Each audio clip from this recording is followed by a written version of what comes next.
Hello, hello, hello, hello. Don't know if you can hear me or not.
Good afternoon, good afternoon, good afternoon.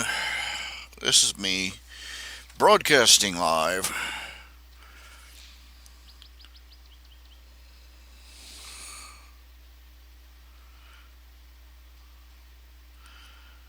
I still haven't figured out what's wrong with my audio player. I still haven't figured it out.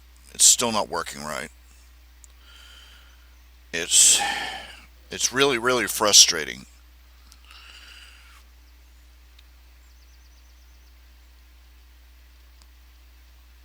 It should not take three different programs to do one function, and that one function is to broadcast over the internet. Okay, for some reason, my Adobe Flash Media Live Encoder 3.2 will not detect. It will not detect my. It will not detect um, my Minicam program. Minicam, for whatever reason, will not detect audio playing on the internet on my computer.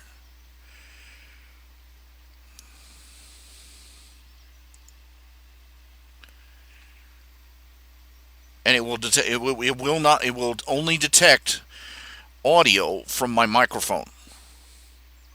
It's not supposed to do that. It's supposed to have multiple detection settings. It's supposed to be able to detect all sorts of things.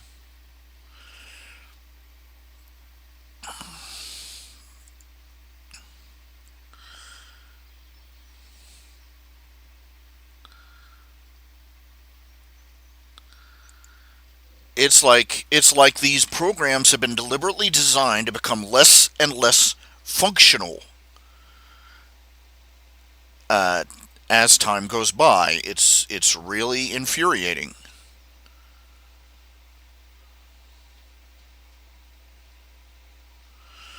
I'm trying to adjust the audio here, and it's hard to tell. Uh, According to Adobe Flash Media, my voice is redlining, but according to my minicam, it's barely registering.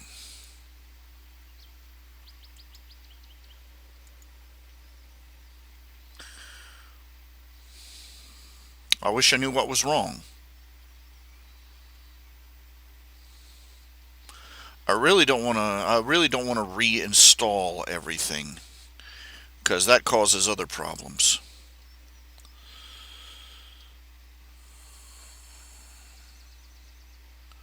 I don't know what the hell is up with the analytics on my feed here.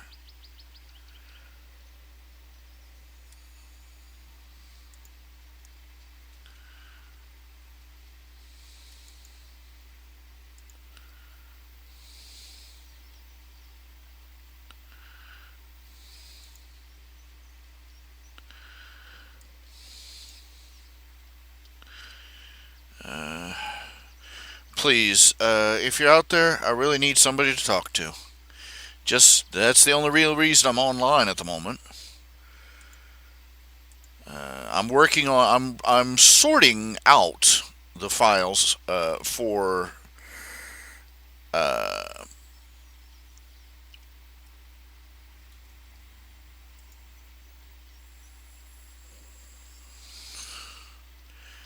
I hate trying to figure this crap out. I really do. Let's see here. 500.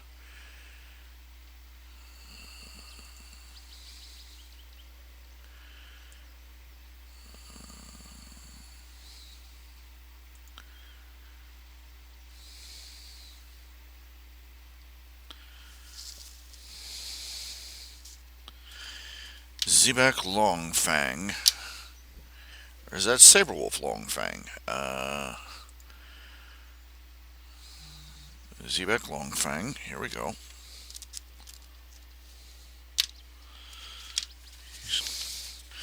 I'm right now. I'm just running down the list of donors to the Kickstarter, making checking off each one as I went.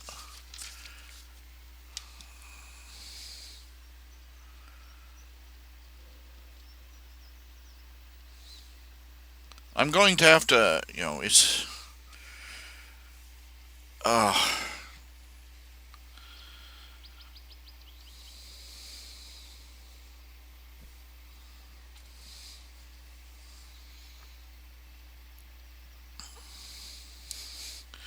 okay, Daniel Meyer has already appeared. I know that much. Uh,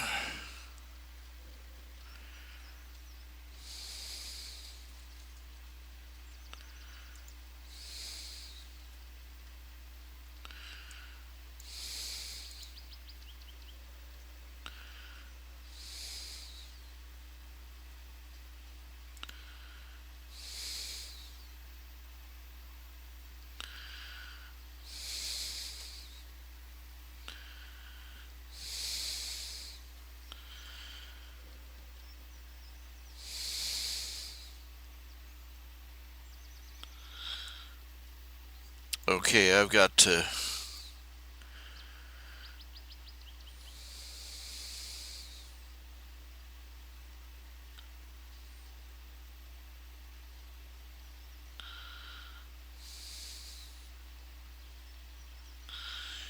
Yeah, let's see. I don't know if Remington Miller.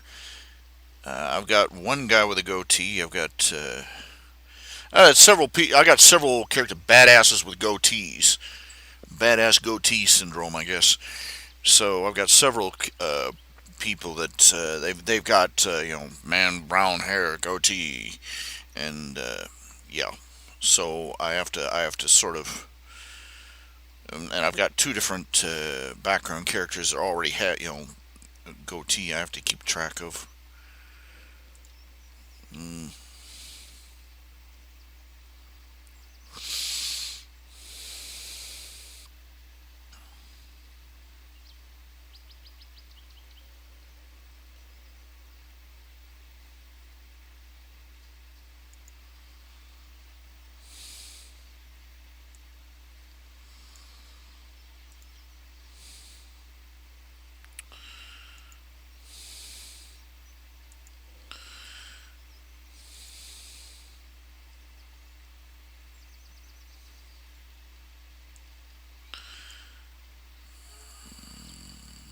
Even.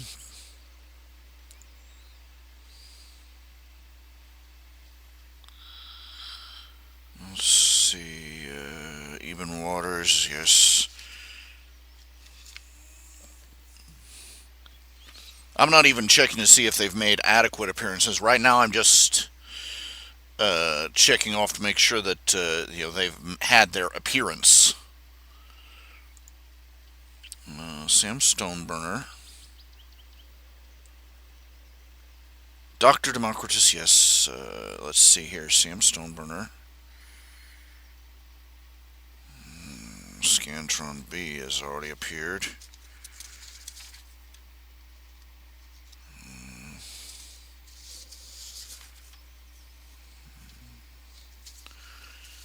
Let's see. Sam Stoneburner. Yep.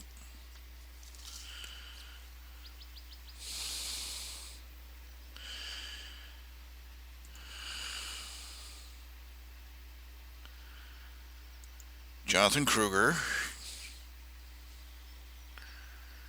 Okay, I've got two. Oh, wait. Do I have two 500?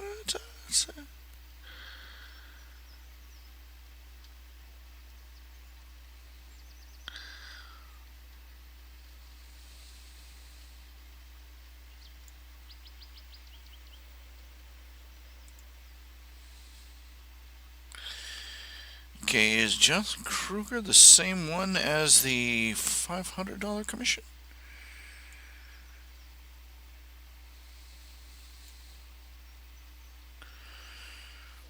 Okay, I may have some problem with. Let's see. I've got two. It turns out that Jonathan Kruger made $500 in donation, so I've got to figure out some things here. Let's see here. J. Scott Raymond, Doc Peng, J. Scott Raymond.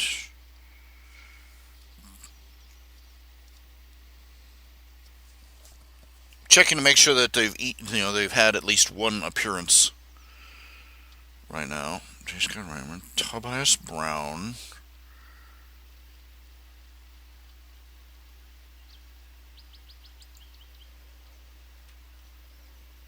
Ah, the Tiger Lady. Good. Tobias Brown.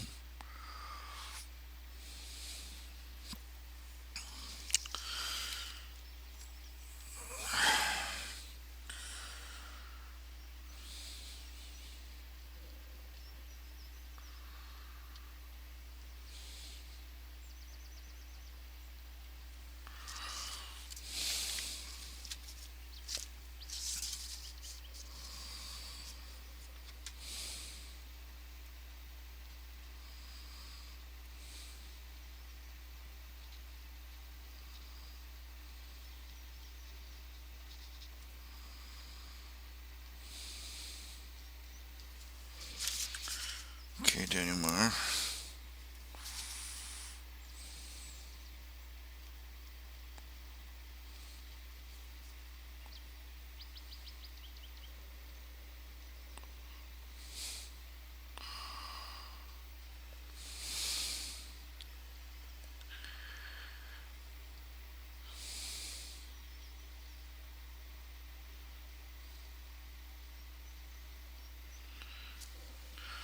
Also adding little notes here so I can keep track of who's who. Let's see here. Evan Waters.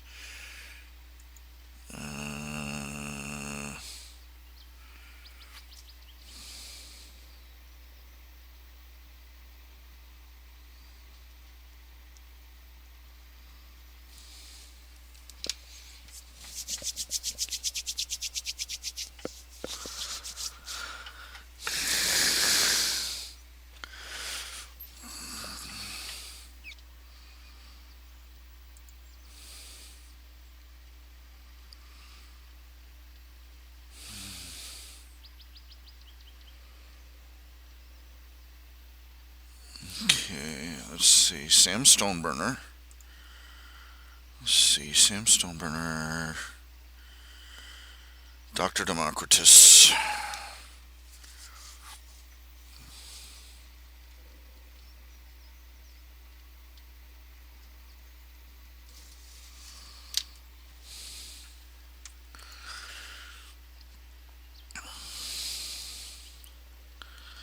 Doc Peng. J. Scott Raymond.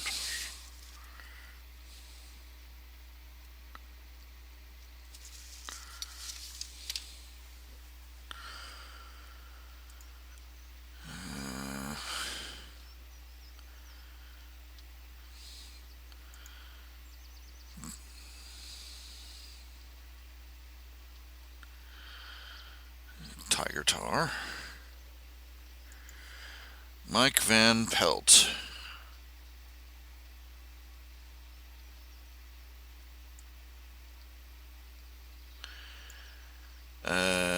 Oh, that's okay. That's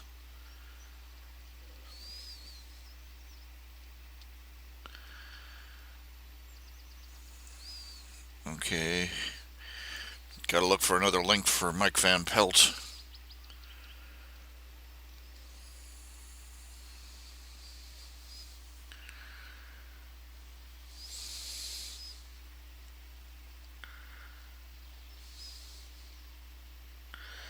Uh, I believe Mike Van Pelt is Gator Tar.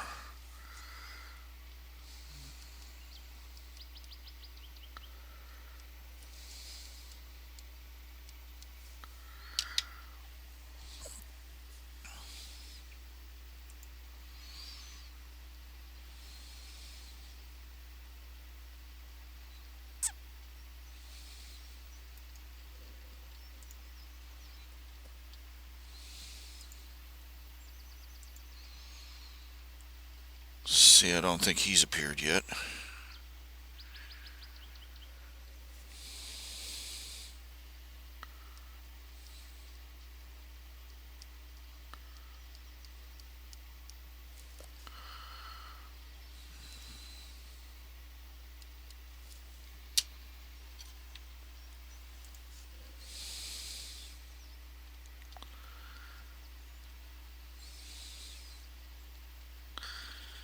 Brown Roy.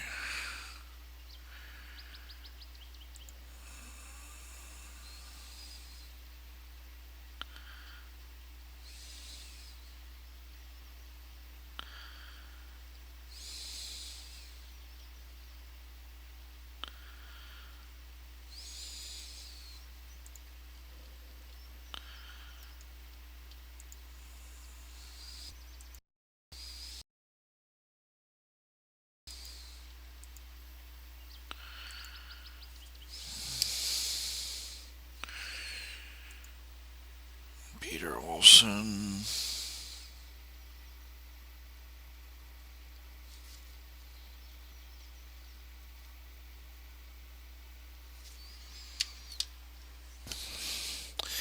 Well, let's see here. Who's out there? Is there anybody listening? Is there anybody watching? If you come in channel, please say hey. You know, as always, talk. Talk. Talk.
Okay, for those of you who are listening, I swear, I must have a lightning rod attached to my forehead.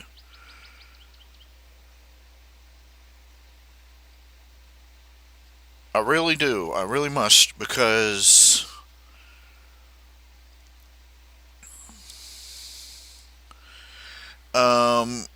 first of all, I'm having to go through hassles with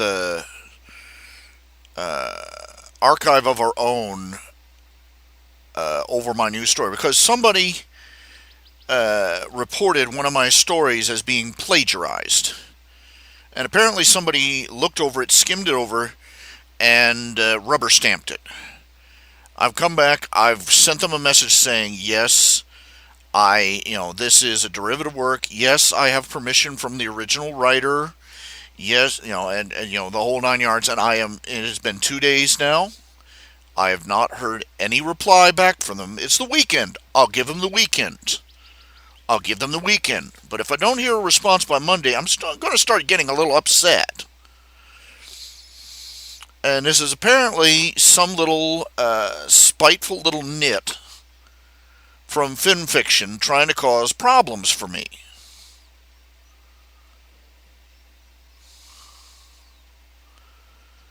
And I'm like, oh, good grief, come on. And doggone, second verse, same as the first. Here we go again. Now I'm giving them a big old heaping helping of benefit of the doubt here because, barely out the gate, they have no reason to think anything. It's just the typical over quick reaction on the part of admins. Now what? No, now I can't think of anything.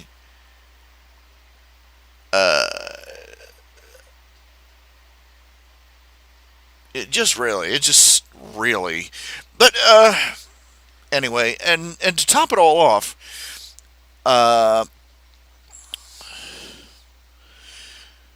got a social justice warrior in my comments section. Yep. There is a comments section on Archive of Our Own. You can put in comments for each chapter and the like, and I can browse through it and all that. But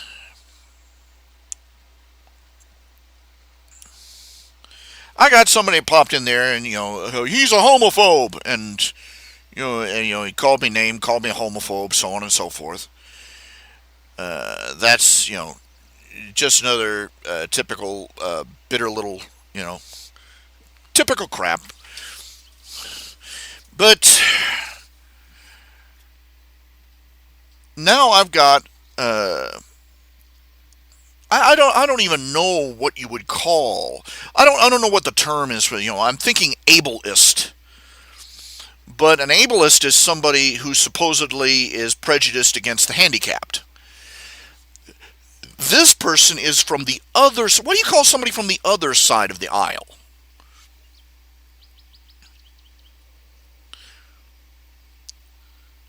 This is essentially what she is. She's somebody from the other side of the aisles.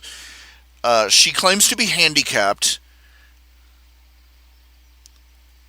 and she says she would not want, if somebody offered, if a cure was possible, she would not want it. And she's one of these people who believes, like I've said before, there are people in the deaf community who get angry if you offer, they get angry about people who treat hearing loss because they say, because they believe it undermines their deaf culture.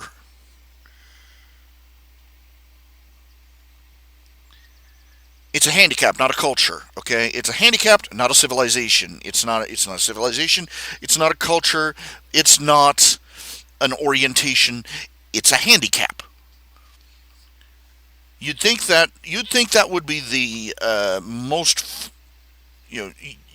undisputable thing, but apparently this woman is one of these people who thinks that she basically gets her identity from being handicapped and saying you are handicapped. This needs to be fixed. Is a horrible, horrible, hideous, evil, and moral offense against her self-esteem as an autonomous human being, etc., etc. What is the term for that? What is the term for that kind of social justice warrior activism. Handy, pro handicap. What? I have no idea what to call it, other than tragic.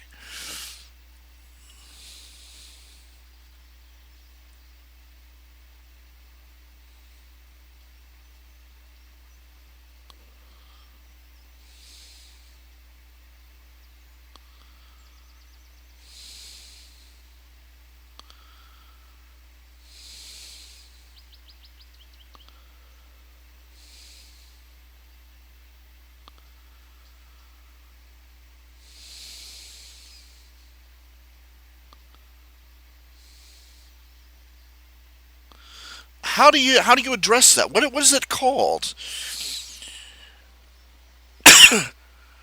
I mean, I know there are amputation fetishists and bug chasers, and but the idea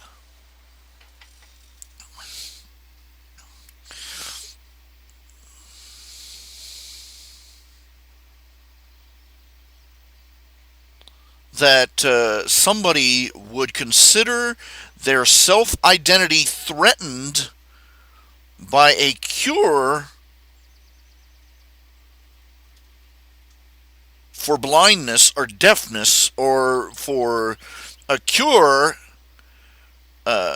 for paralysis, or the like.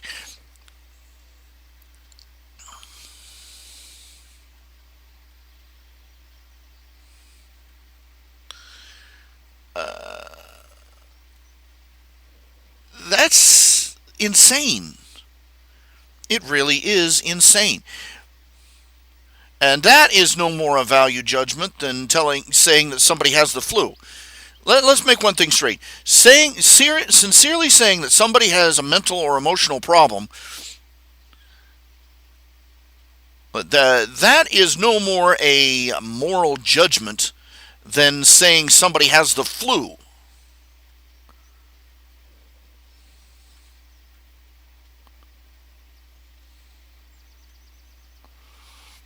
But it comes with the understanding that the problem needs to be treated.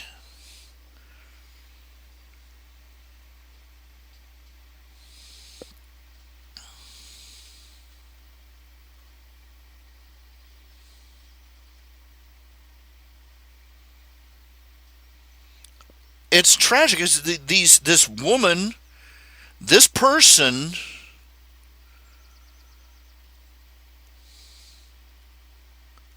thinks that being crippled makes her a special snowflake.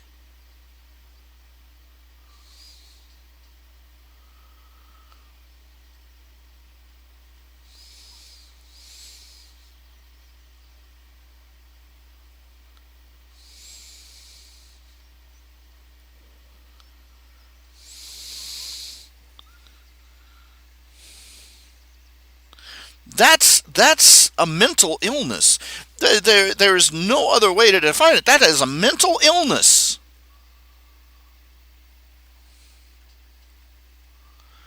That rates right up with these people who want healthy, sound limbs chopped off their body.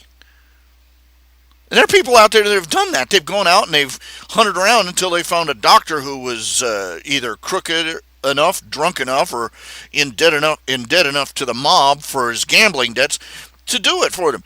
Chop off a limb, or put out their eyes, or puncture their eardrum, and render them lame, blind, and crippled. It's just,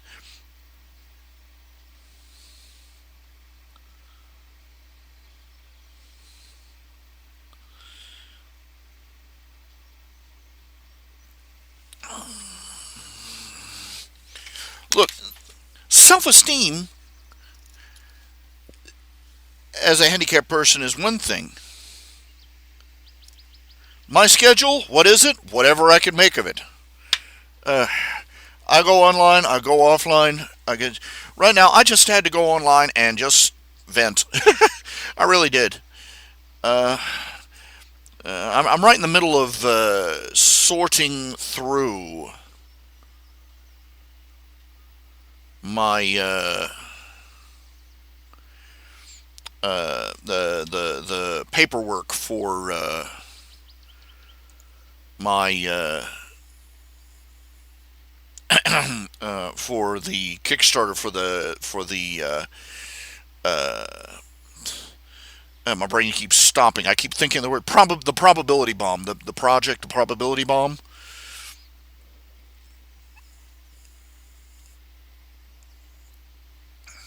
I'll say this much: looking back over these pages, I'm going through the pages, sorting out and figuring out who's made an appearance and who hasn't, basically, right now.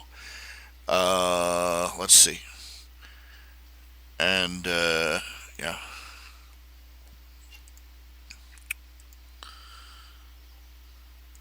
You know, I just come along. I don't really have a schedule. I try to have a broadcast at 4 in the afternoon on weekdays.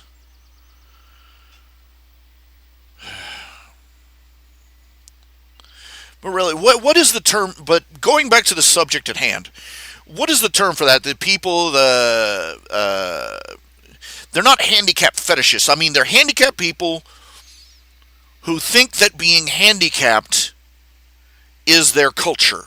It's their identity, and they are opposed to being cured. I know that there's probably some term for it. I mean, they've got, I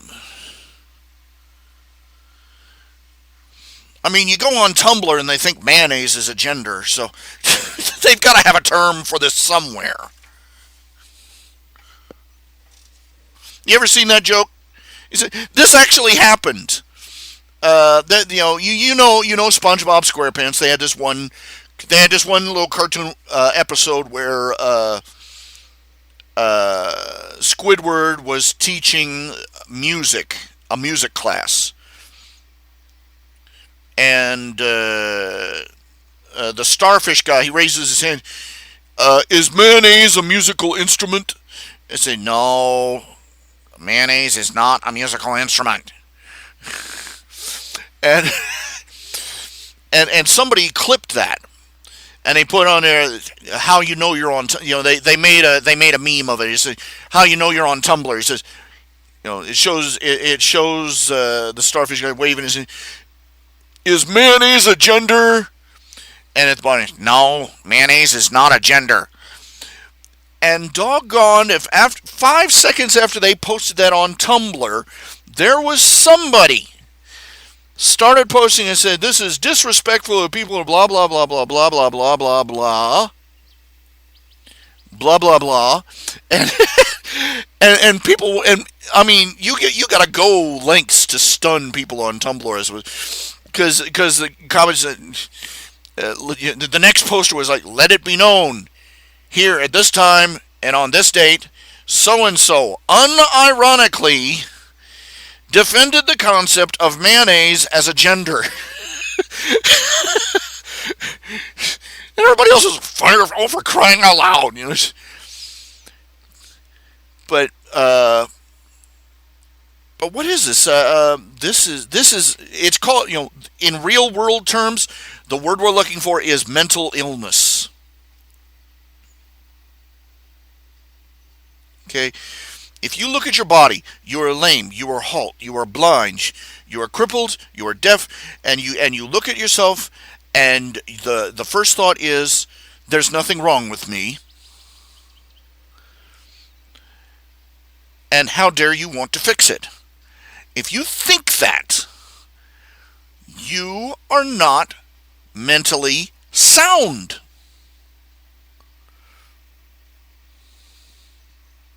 You have a serious mental or emotional problem.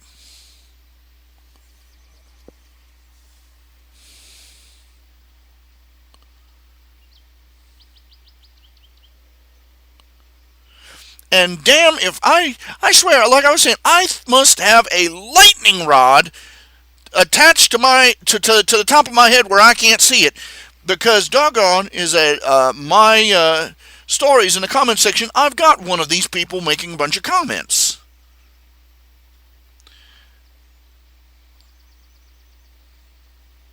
And she's all, oh well, you shouldn't be, because of the current story arc where Scootaloo, the current story arc of the Great Alcorn Hunt, where Scootaloo runs into a group of ponies. A couple of them are handicapped, and she is arguably handicapped herself. And I hope you don't fix them. I hope you don't cure them. How fucked up in the head? I'm sorry, there's no other word. Just, pardon my language, but how messed up in the head do you have to be to look at a little crippled kid and say, well, I hope they don't cure you?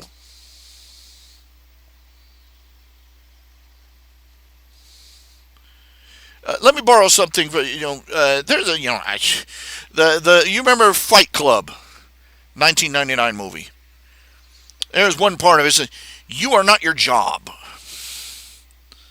You are not your job. You are not your car. You are not your corner office. Yeah. This is a concept. This applies to both sides of the equation. To the people who are suffering from self-esteem problems because they're handicapped, and to the people who get their self-esteem from being handicapped. You are not your blindness. You are not your blindness. You are not your sickness. You are not your shriveled arm or your gimpy legs or your non-working ears.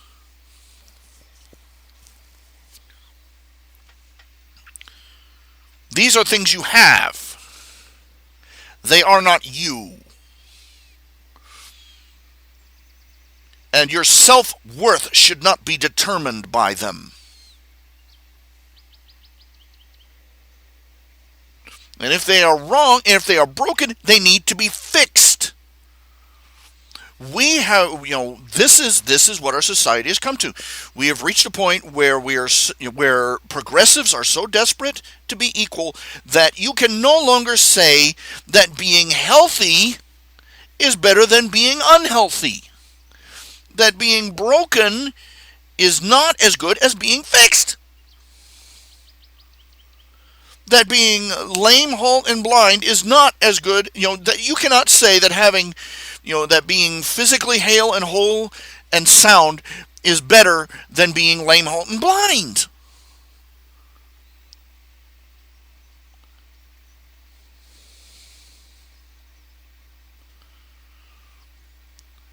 Because these people, you're not allowed to have any. You're not allowed to have any self-esteem because of your accomplishments, or because of your skills, or your talents, or your gifts. You're not allowed to have any self-esteem. You're only allowed to have your self-esteem because of your handicap, your victim status. I've said this before. The only way you are allowed to be proud of yourself in our society is if you're a victim.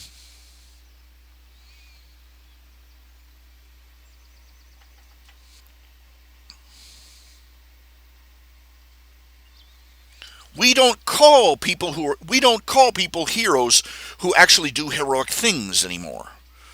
We call people who suffer some horrible fate heroes. Have you noticed that? What was the name of that woman that was during the opening of the Gulf War during Bush's administration? There was a woman that we invaded Iraq and Baghdad, and one of our troops, one of our soldiers, a female soldier, was captured. She was captured, and she was held prisoner, and she was eventually rescued by other soldiers. And they made her out to be a hero. They gave her a ticker tape parade when she came home. Meanwhile, dozens of other female soldiers were out there fighting the good fight. Many of them earning medals of honor. One in particular, but they weren't getting ticker tape parades. No, the victim was.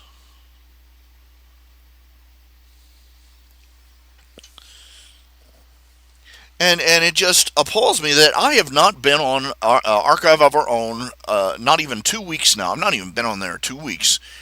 And already I've got one of these sad souls snuffling around my comment section. I've been trying to rein myself in. You have no idea. But I said, frankly, I feel like I said out,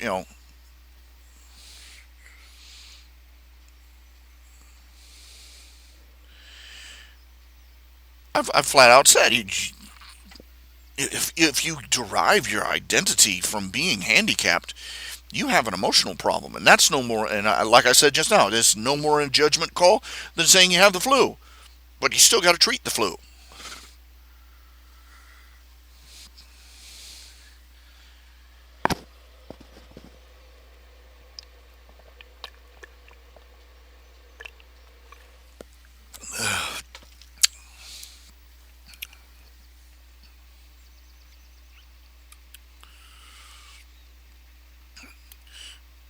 Don't get too abstract about it. I'm talking about the fact that these people, they think that what it boils down to is that being handicapped makes them a special snowflake, and the idea that they could be cured means that their special snowflake status can be taken away.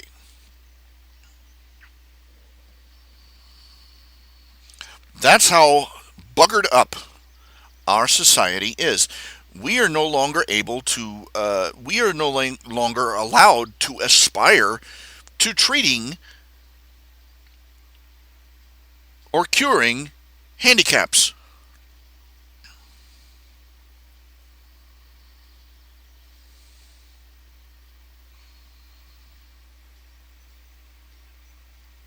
That person is mentally ill. They've got an emotional problem. They're not they're not coach wrapped in the back crazy, but they've got a serious emotional problem. They have no identity of their own outside of, oh, I'm a cripple, I'm a special snowflake. And they want, and why? Because they've been told, oh, you're such a hero for overcoming. The same people who won't, the same people who wouldn't, just who would see a war hero walk down the street or see somebody, uh, you know, who would save somebody from a burning building, and they'd turn around and yawn. But they see somebody in a wheelchair. Oh, you're such a marvelous hero. No, I'm not, you asshole. I'm handicapped.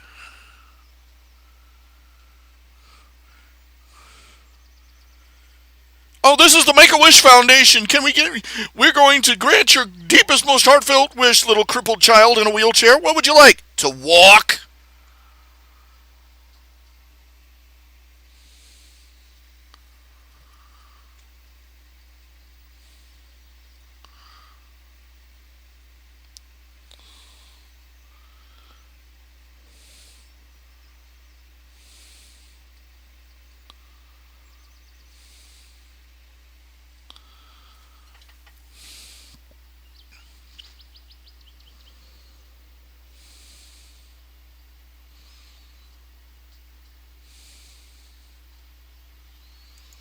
Let's see. Brian Roy, Brown Wolf. Okay.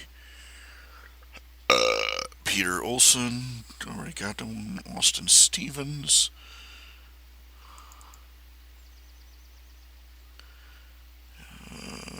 Not yet.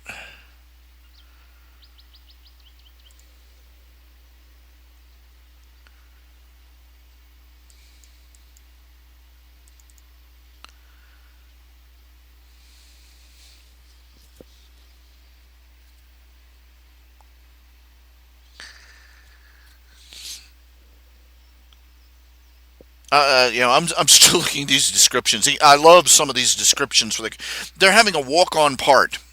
Their character has a walk-on part. Doesn't even, maybe speaks a sentence. And I've got details like, oh, I like this one. Character, feline, dark, eyes yellow, so on and so forth. Left-handed.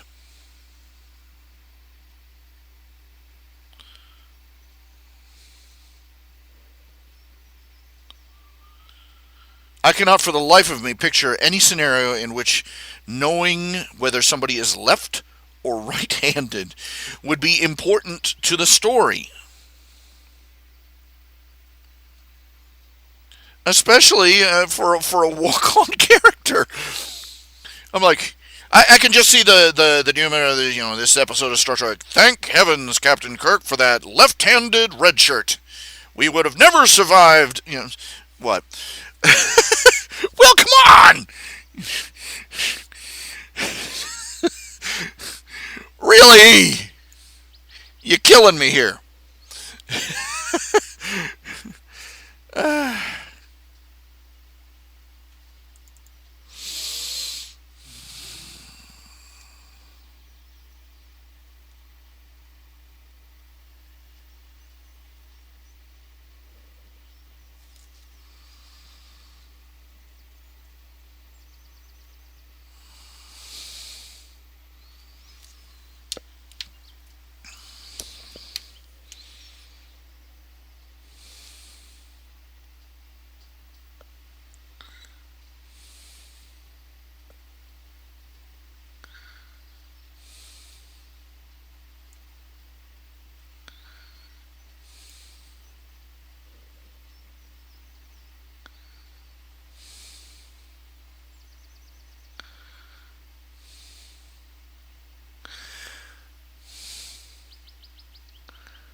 Don't tell me you don't want to laugh at that.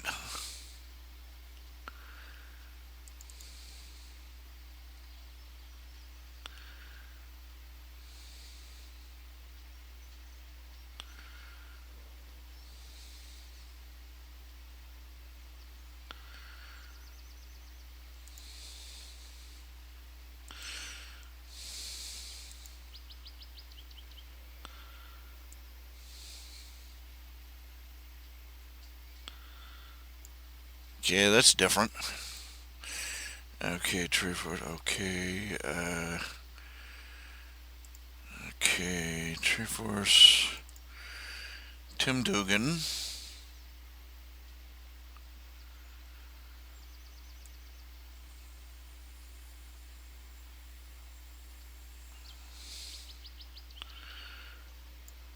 Kim Dugan. Okay, Tim Dugan. Okay, that's another couple of them that I need.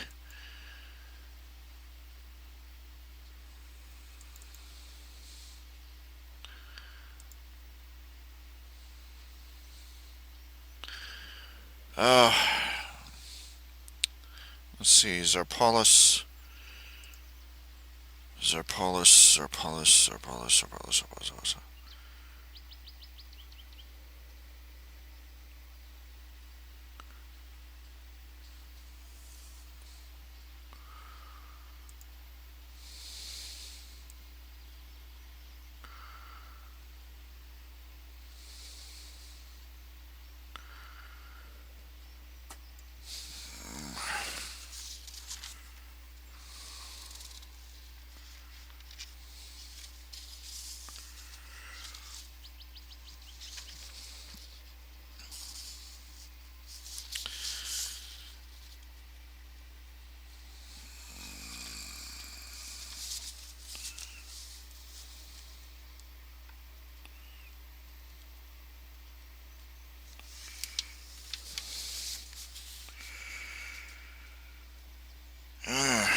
Okay, so Stefan Frevid Perfin, Zarpalis.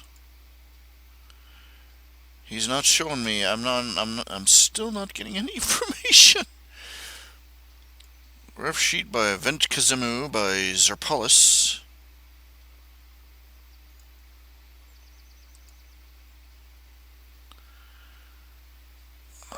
Crap. I've complained about this before, too. It never ends. Is that you got a guy? He's got one name on his email. He's got one name he goes by. He's got one name he goes by with his alter ego, his furry persona, and he's got still another that he uses on his character, and and tracking down who is killing me. Because just cross-referencing these names. Let's see. Paul Schroeder. Let's see here. There's got to be a Paul Schroeder. Red Dwarf. Dave Nicholson. Scantron B. What? Pisses me off. Nobody uses just one name. I'll admit I'm guilty of that too. I mean, I go by RHJunior and Reality Check, but I'm trying to do it more with just RHJunior as time goes by, just to make it simpler for people to track me down. Of course, that sometimes bites me in the butt because they can find me even when I want to avoid them. But Paul Schroeder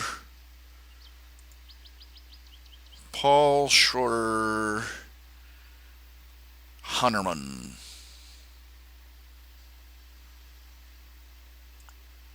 I hate you, Google Plus. Let's see, Paul.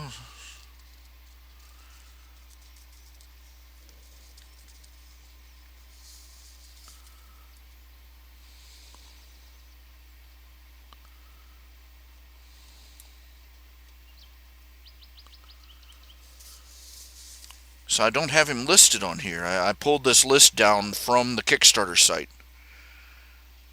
And I am not finding Paul Schroeder or Zarpalis anywhere. Did he make a separate donation?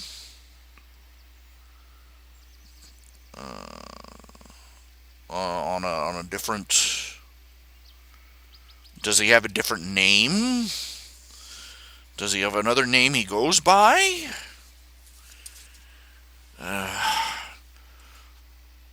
Can't find him. Let's see, Vincent Davis.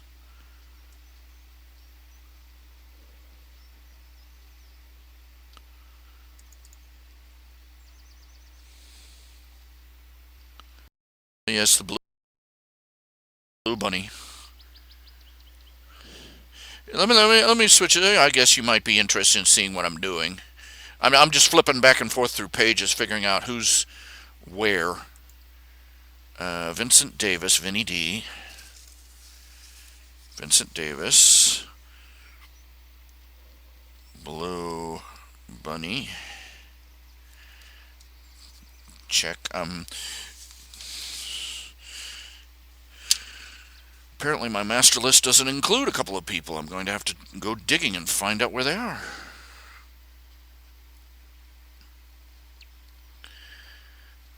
Elia.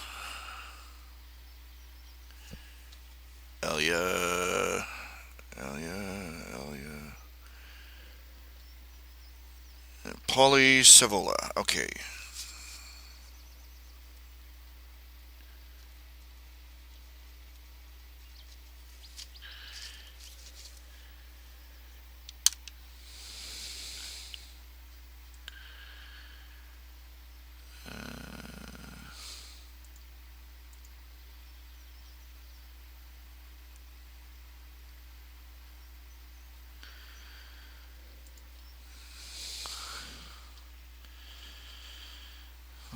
Gonna have to figure that one out here, aren't I?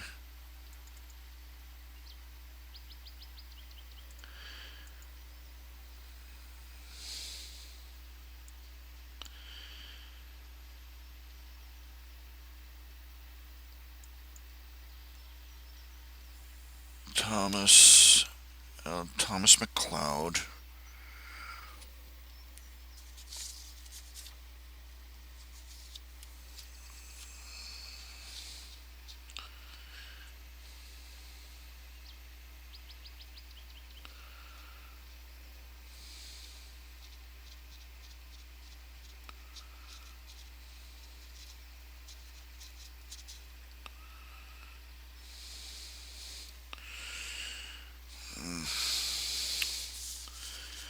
It's basically just, this is the paperwork aspect of it. Just sorting things.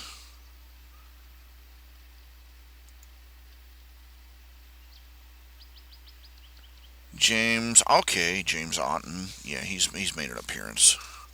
Jotten. James Otten.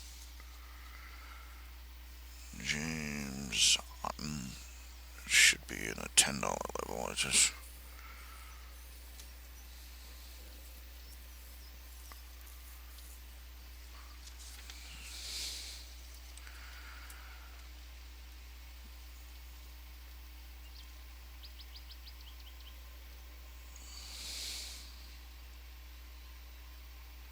Okay, this is aggravating. This is really, it really is. Because some of these guys, they have.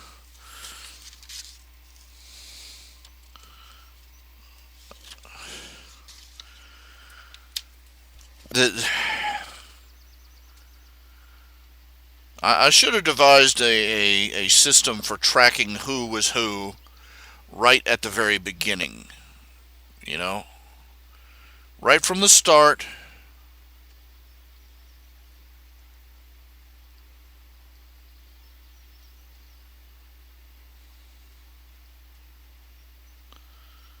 So I knew who was who and which character was which right from the start. And of course, there wasn't any way that I could. Wasn't any really way I could have done it. It just wasn't happening. Logic.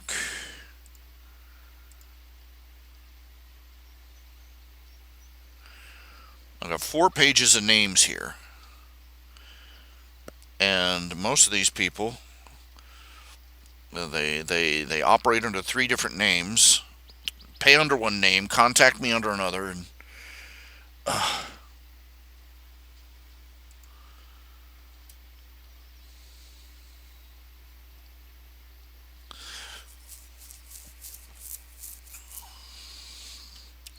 hello, welcome aboard, Justin Schubert.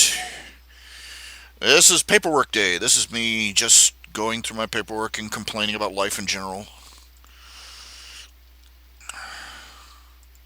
I just wonder how much drama I've bought for myself on my new archive, my new fan fiction archive. Because I just made a terrible mistake of telling somebody with a mental problem that they had a mental problem. Well, that's what it boils down to.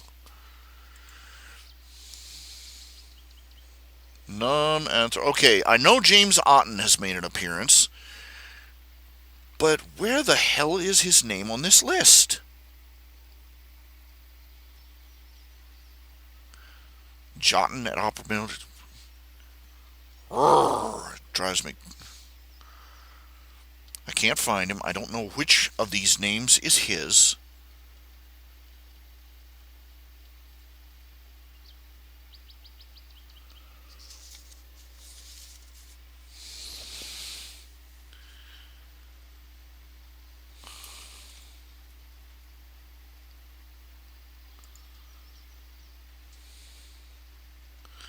Rayos Blackwood.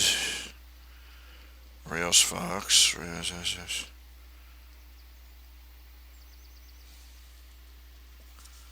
It's the $25 level. A lot of people just Rayos Blackwood. Okay. Red-headed fox. Do I have any red-headed foxes that have appeared in the show?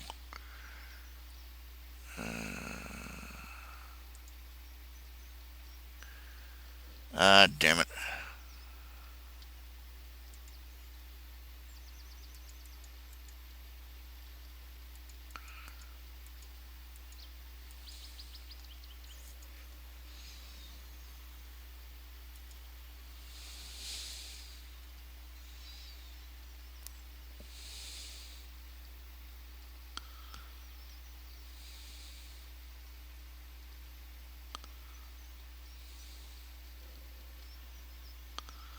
Oh, come on, you stupid.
No wanderer.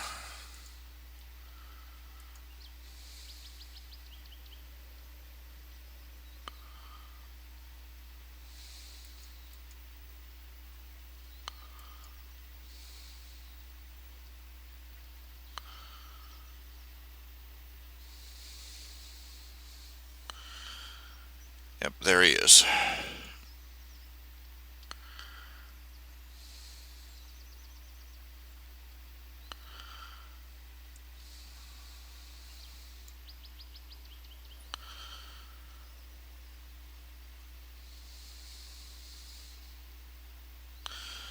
All right, let's see here. Okay,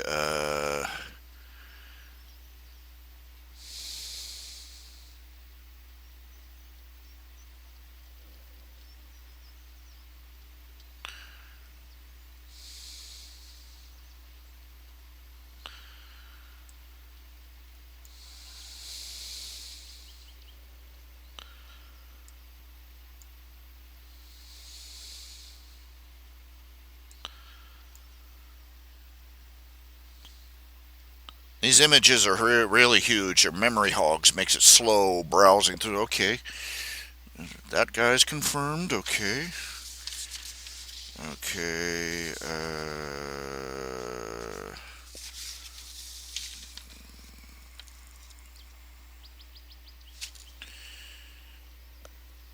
And current guy I'm looking at here, Rios Blackwood.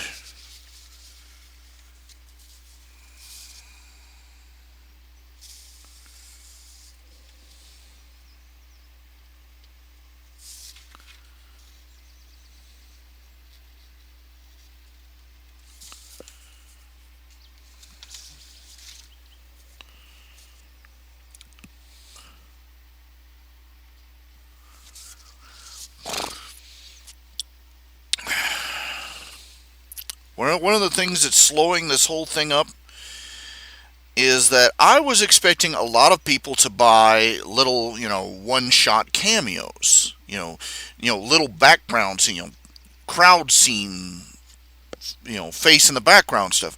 Instead, everybody went for the big ones. They wanted to have speaking lines and to be named minor characters and so on and so forth. And that's made it rather interesting it's made it interesting trying to fit everybody in. Uh,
Stephen Chan, thank you so much for that.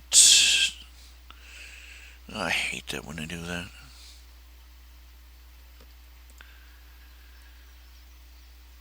Elena Troiano.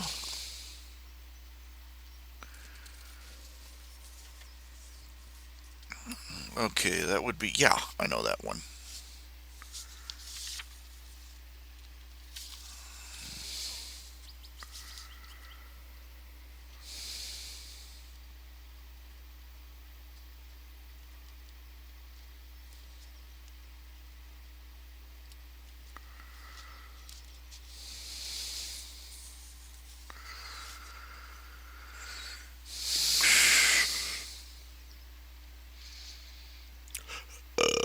Pardon.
And there's Zarpalis' character. If I could just find Zarpalis' name on this list.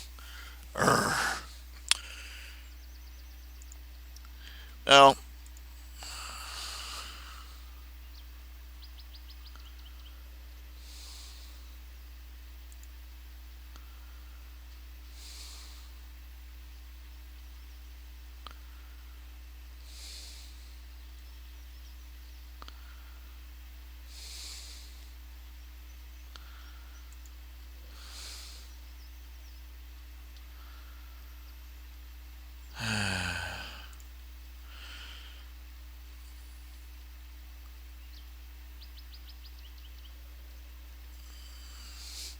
got some guy called himself Wave Blaster pretending to be a journalist.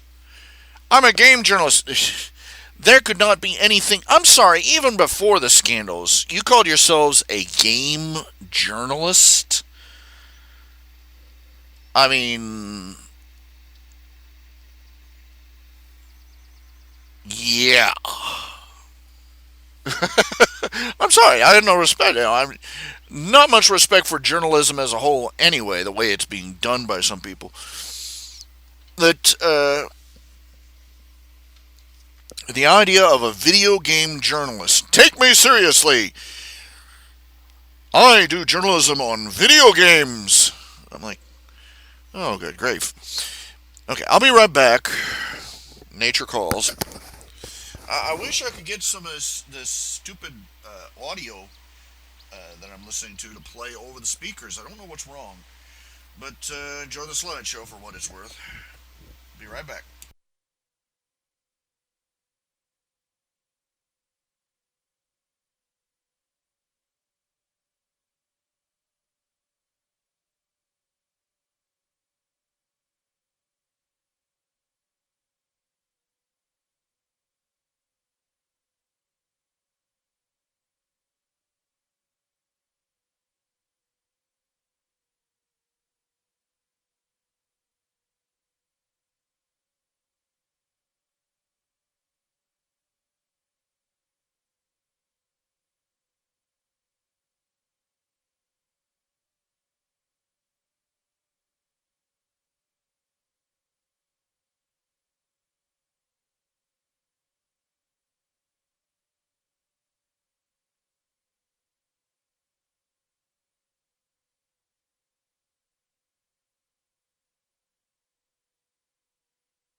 And I'm back. Okay, let's see here. Where was I?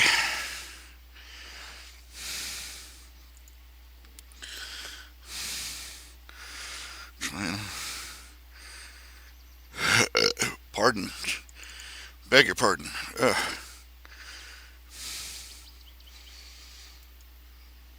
Okay, let's see. Deckard Canine. Let's see. Steven Gilberg.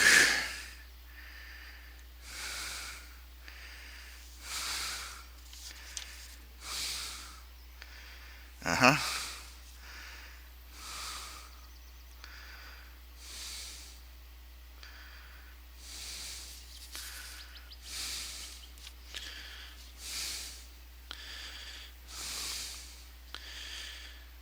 Okay.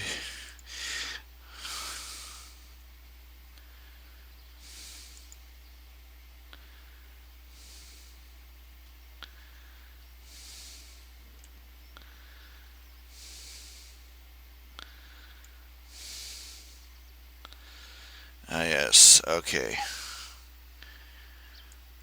Let's see. Amiga Dragon. And it's Elliot Olson.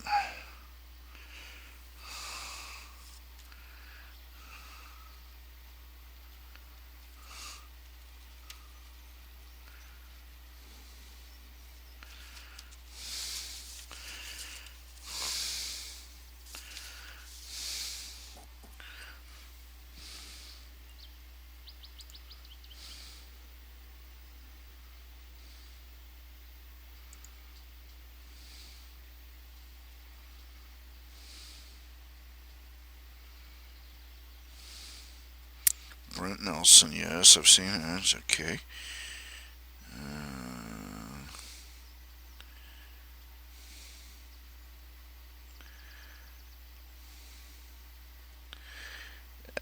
Brent Nelson, Brent Nelson.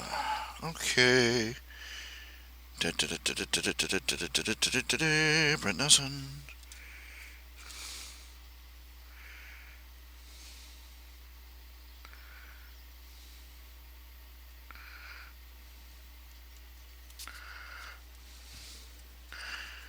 Yep.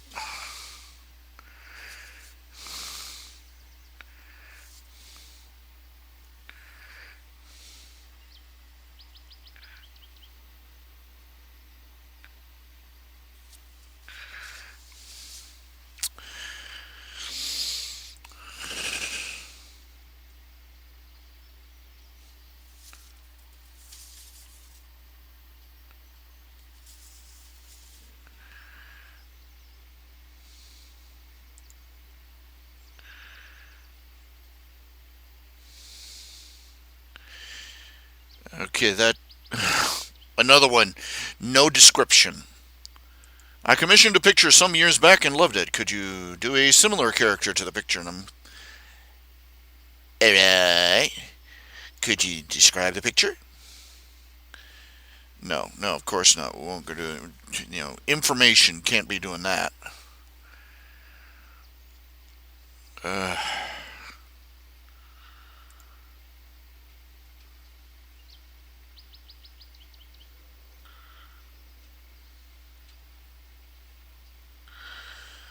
okay, okay.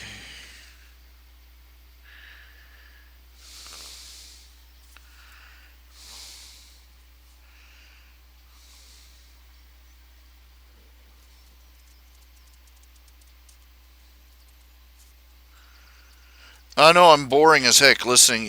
No, you're listening to this, and I'm just talking over this, doing this crap.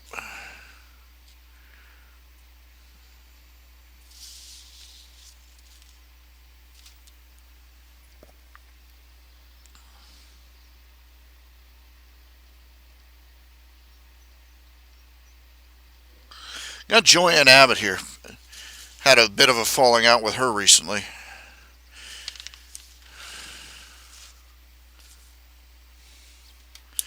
She started spouting a lot of this fourth generation feminism crap.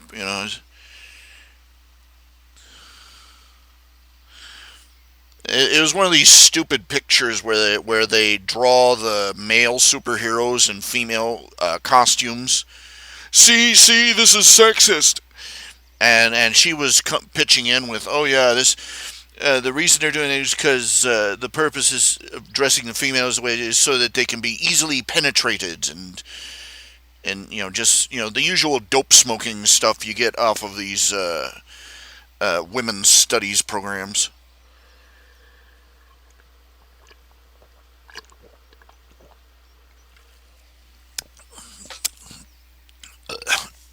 I'm like, oh crap! Like I unfriended her. I unfriended her because just no more, no more. I'm not even gonna try. Not even gonna try.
Roger Ritter.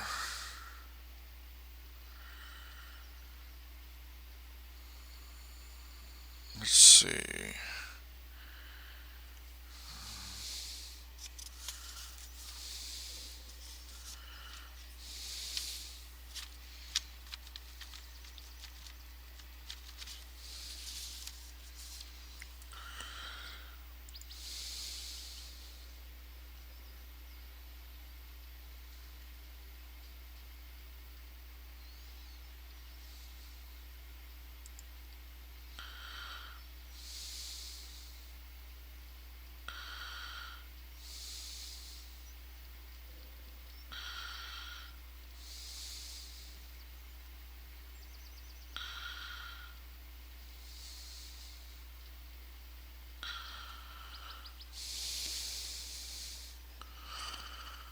Let's see.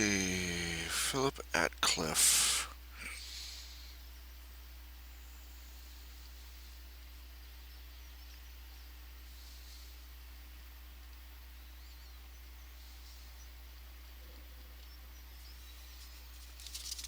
Wedge-tailed eagle. I believe I got him fairly well.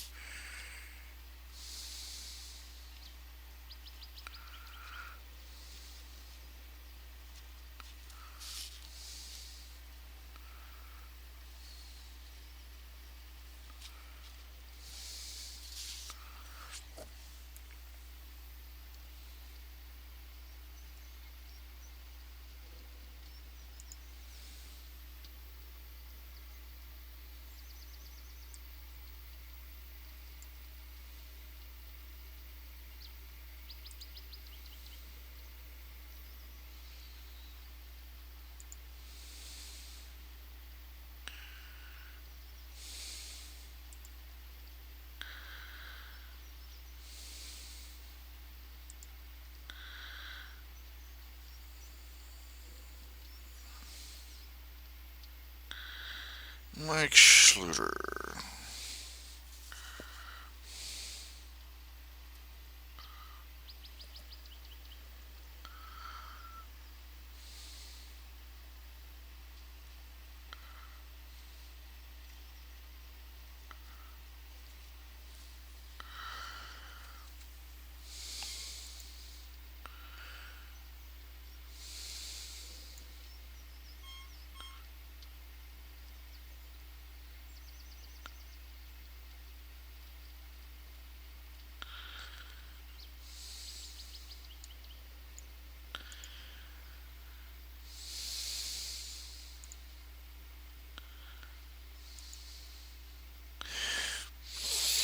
Now,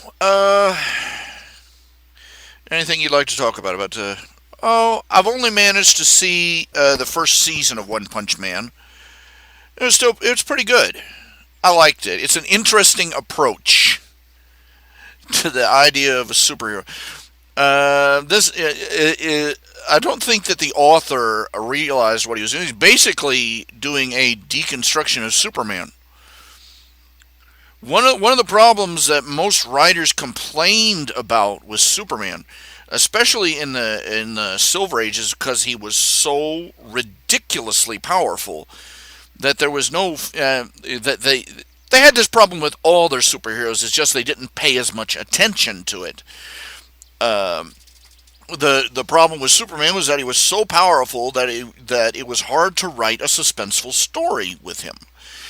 Uh, I have to admit that I have to say that showed a certain lack of insight on the writer's part. Uh, I could go on for hours about that, but One Punch Man is basically what you'd get if you. It's an interesting take on what you would get if you had somebody who was as powerful as Superman. There have been stories about Superman becoming a megalomaniac, and stories about him becoming so disillusioned with humanity that he departs from it, and every variation in between. They never consider the possibility that maybe he just would get bored.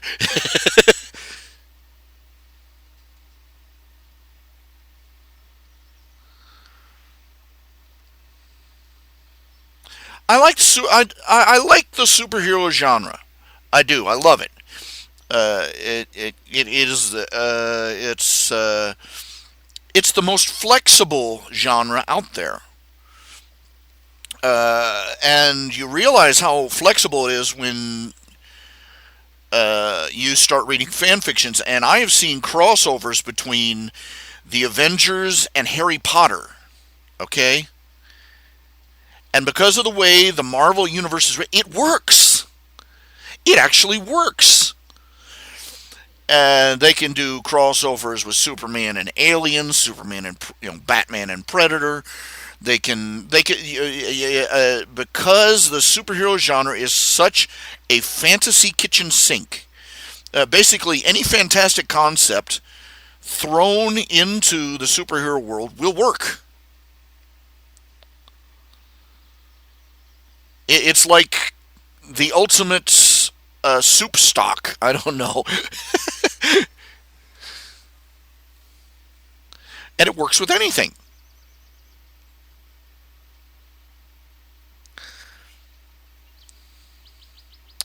I forget which one is the Puri guy, Puri guy. I don't know. I can't remember that one. Uh,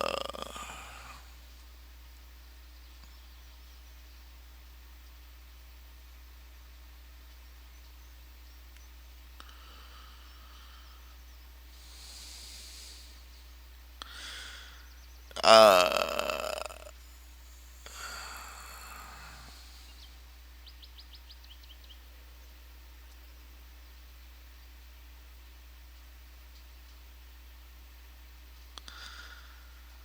oh my, getting another headache. Let's let's see here. I'll worry about reading comics later. Right now I'm trying to get this done. Hugh Renard.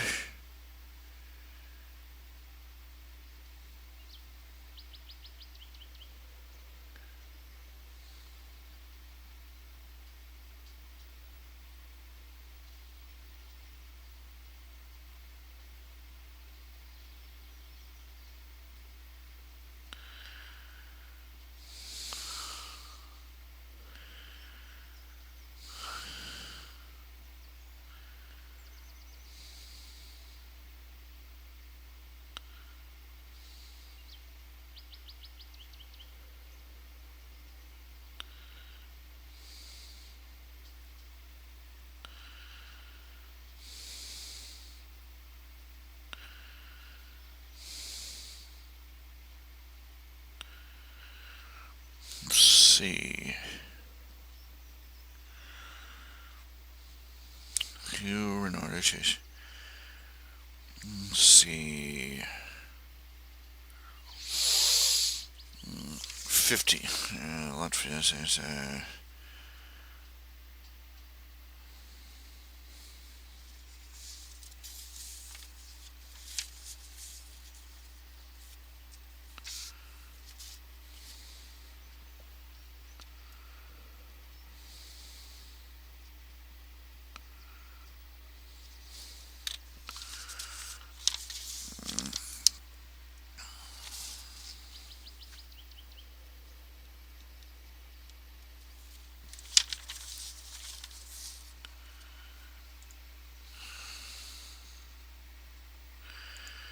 Jacob Walker.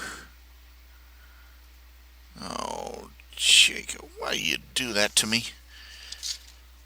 Let's see. Silver Star Corin Walker. Beg pardon.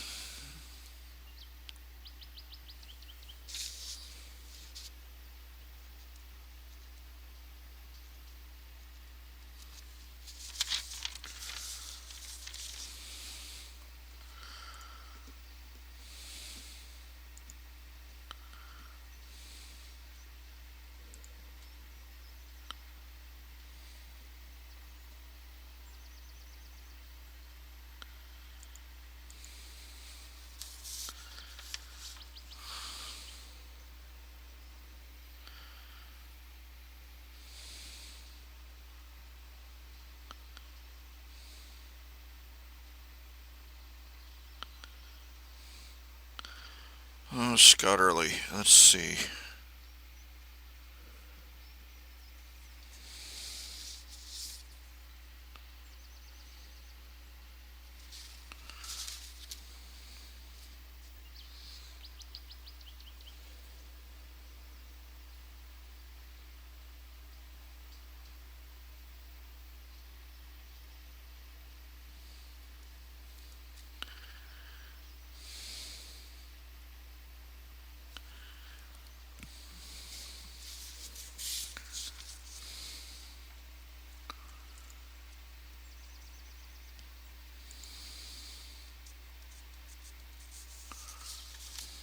Order.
Canon.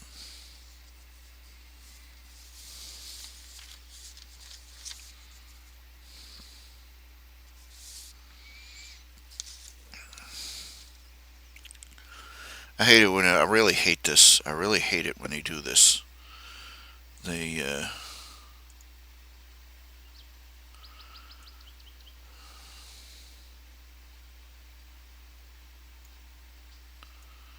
donate under one name, email under another, give me a description under a third. Of course, I've harped on that so many times it's not even funny anymore. Let's see.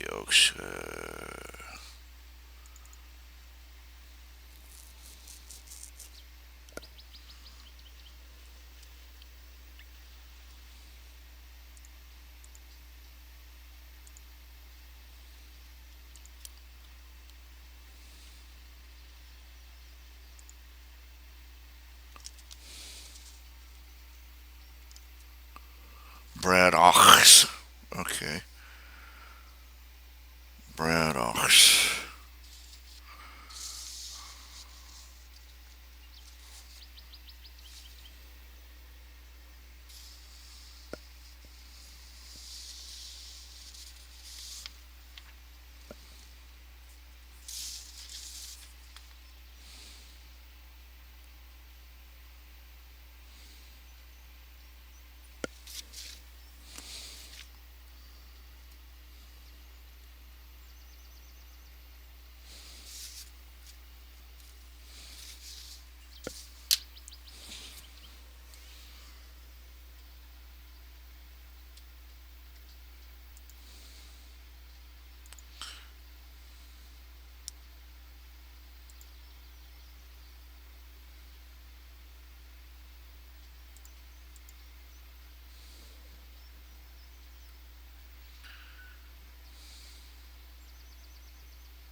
Oh, that guy. Yeah.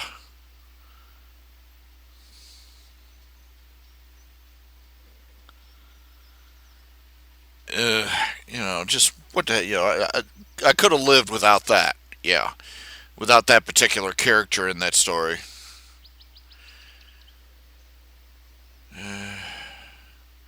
Japan, all kinds of messed up.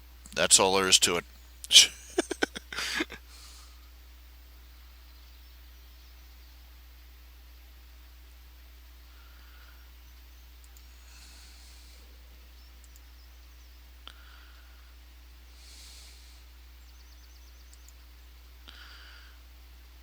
Red R. Okay. Shelley. All right. I know that Shelley's already had an appearance.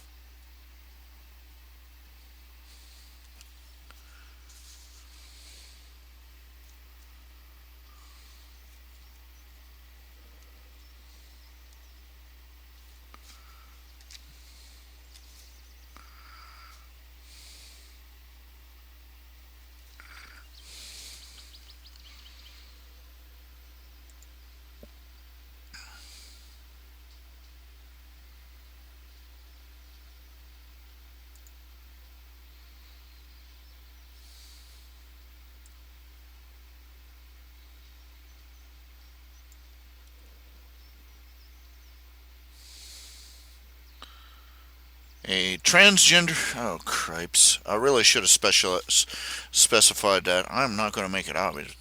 Got one guy here who wanted his character to be a transgender female wolf.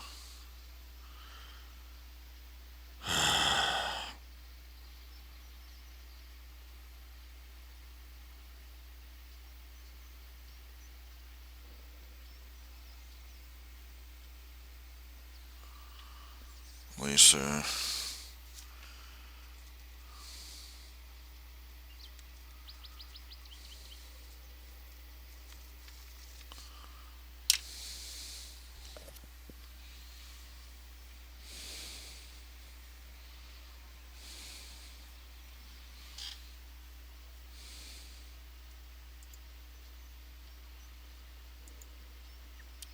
When somebody says transgender female, does that mean a guy posing as a girl or a girl posing as a guy? Considering the description includes lots and lots of jewelry, I'm thinking guy posing as a girl. Cipher, okay. And let's see here, cipher. Mike M.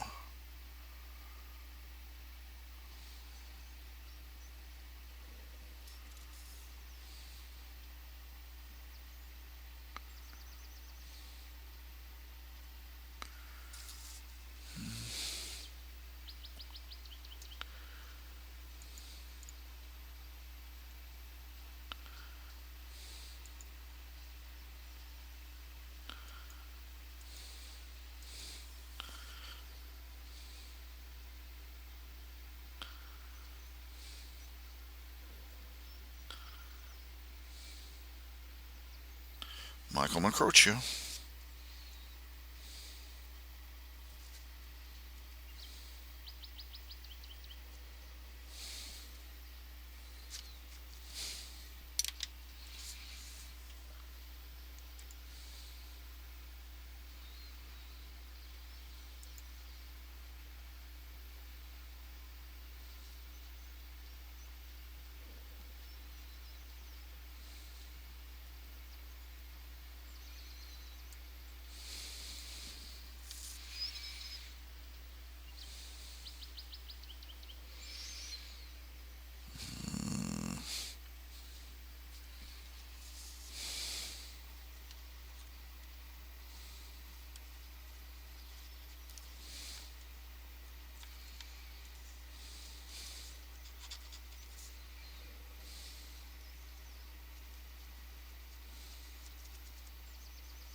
I'm gonna have to mend fences with Joanne. Check your spam mail. Scott Early. Yeah, yeah, yes, you mailed it to me. Now I need. If you've mailed it to me already,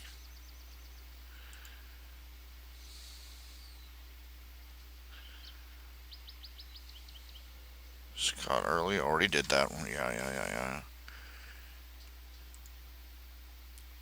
Everybody got to do a freak.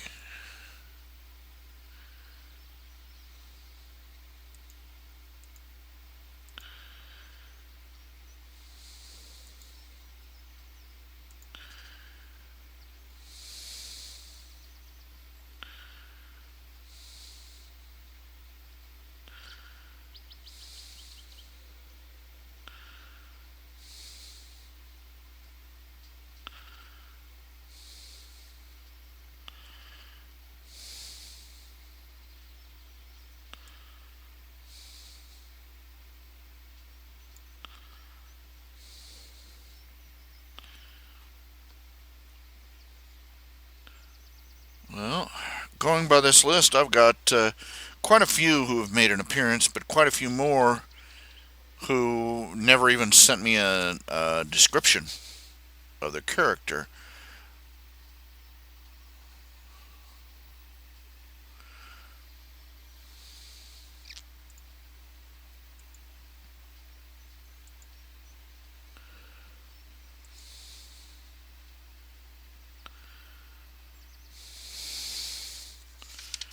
Let's see. Start at the top, work our way down.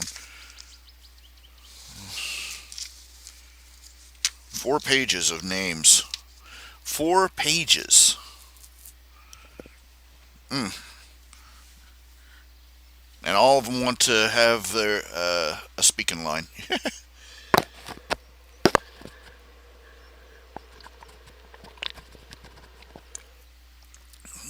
Now you know why I had a room full of characters standing and going, "Oh crap!" Okay, let's see. Okay, here we go. Here's the list. Here's the list.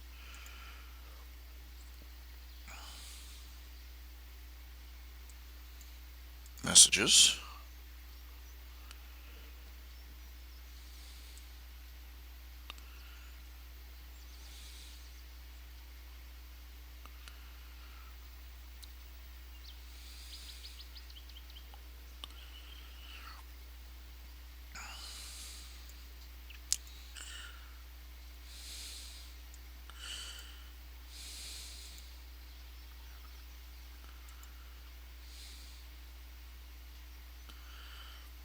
Stefan Persson did not get.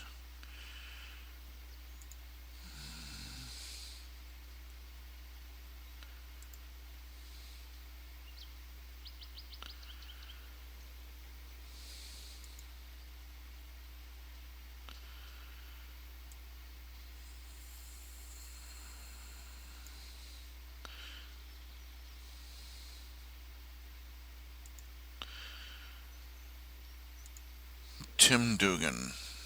Okay.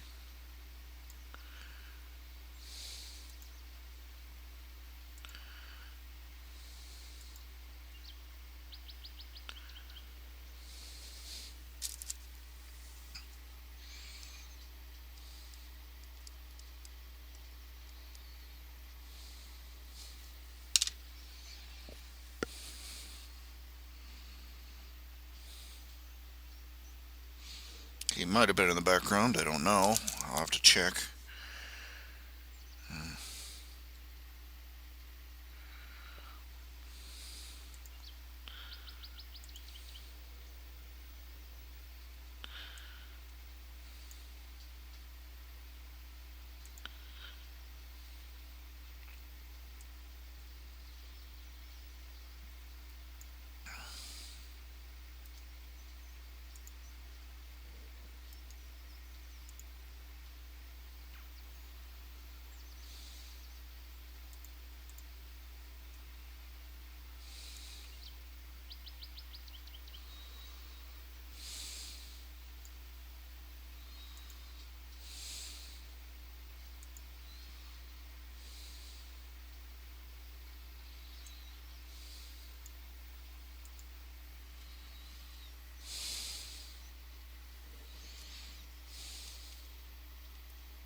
Don't know why I didn't do it this way the first time.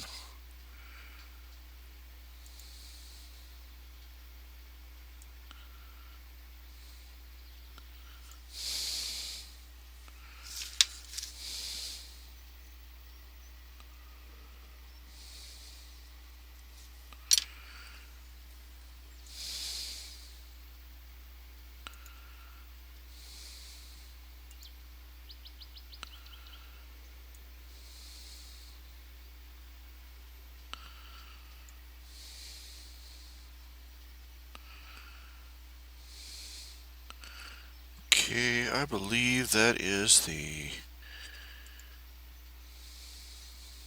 Come on.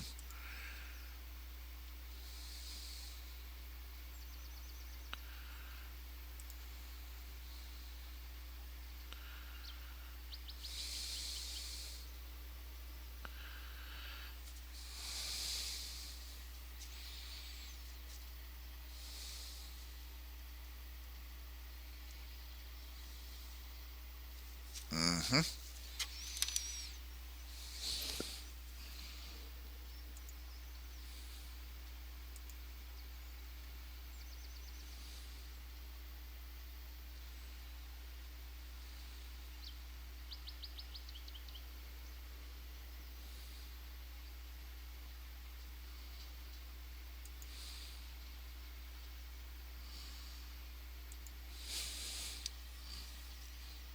I guess ticker.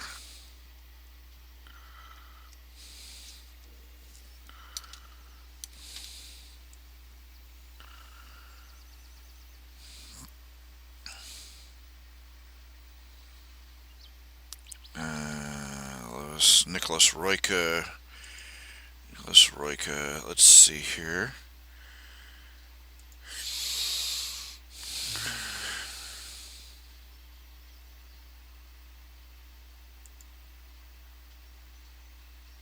Got it.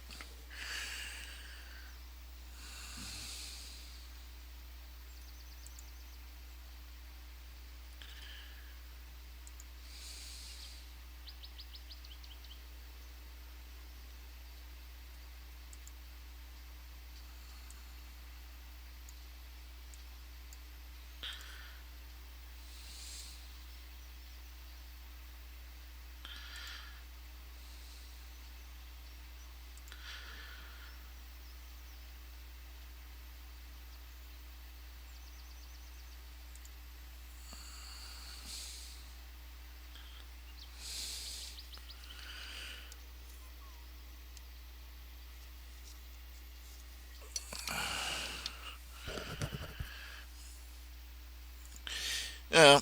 Oh, pardon. Uh, let's see. James H. Brown.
No response.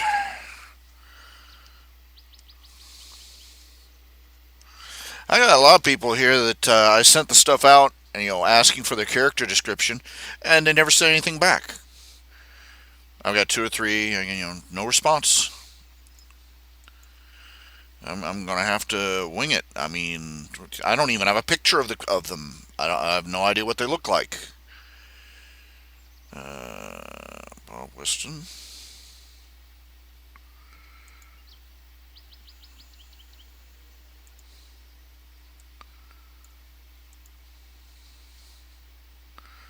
Paul Ripley.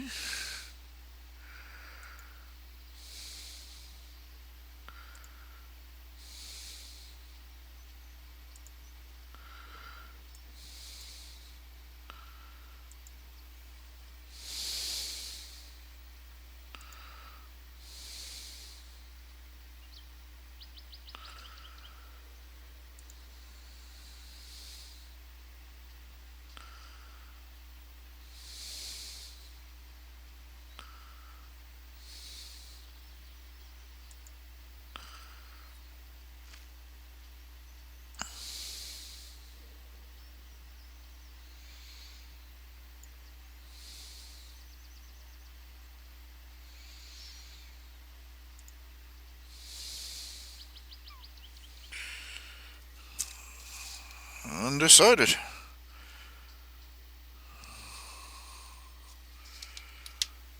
Wolf's Head.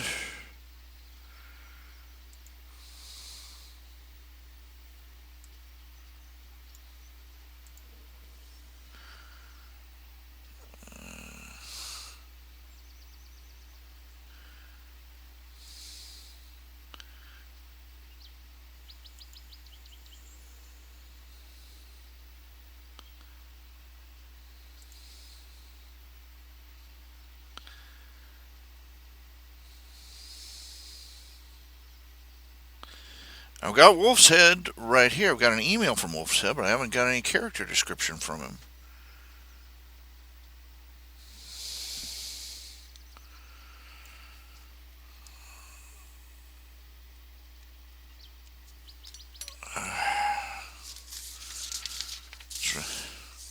It's rather aggravating.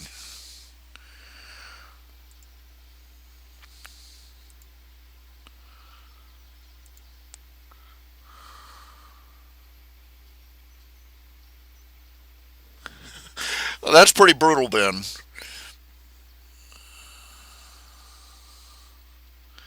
Yeah, well, Ned Fox, that rabbit doctor, yes, Jonesy Tawner. Uh, I did not make that explicit in the show. As far as her cameo is concerned, just another female rabbit. Your character's going to be one gender or the other if they appear in anything I've produced.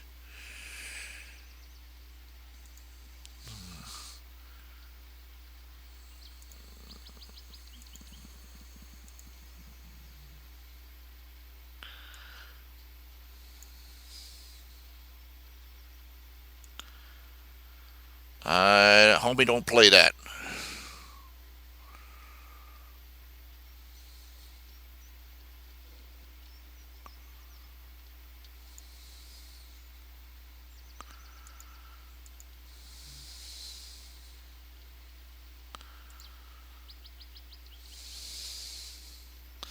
Do you think that what happened with the Auto Girls and Nip was unforgivable?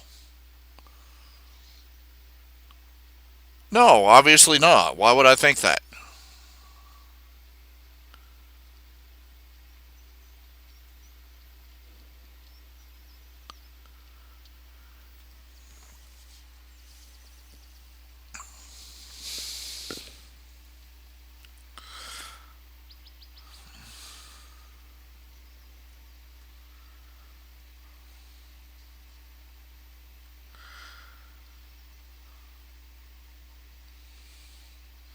Oh, Ben, definitely harsh but true. What Ben was saying, for anybody who's listening to the recording, one good thing about the Syrian migrants, feminists finally have their rape culture. The only hard part will be finding a way to blame it on white college men. Have I seen the new Star Wars? Yes. Yes, I've seen The Force Awakens. It's not a bad movie. It's not a bad movie. But the problem is that you go in hoping for, something more, something new. And you come out and it's like all you can say is I've seen this all before. I mean even some of the plot points, the plot beats on it were lifted right off of the old uh, uh, Abrams has a serious problem with substituting callbacks to the original story rather than doing something new with the story in the first place.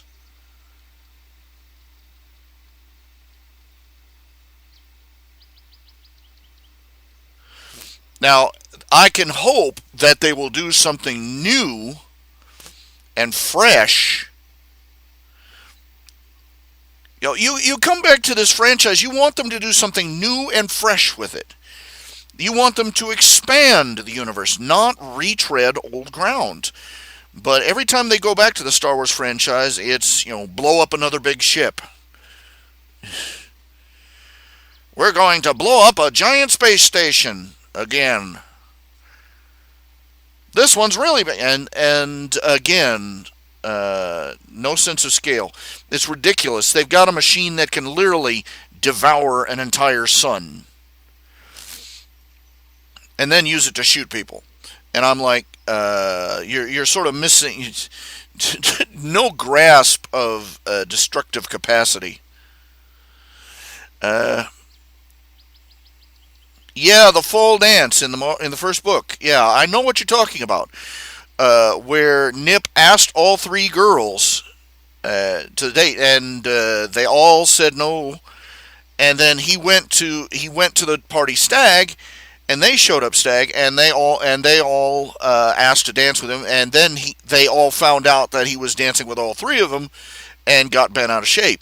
And I'm like, well, yeah, the joke was is that it's always assumed in these ridiculous scenarios in sitcoms especially the ridiculous scenario where the guy accidentally ends up asking three different girls. I mean, people have done this plot over and over.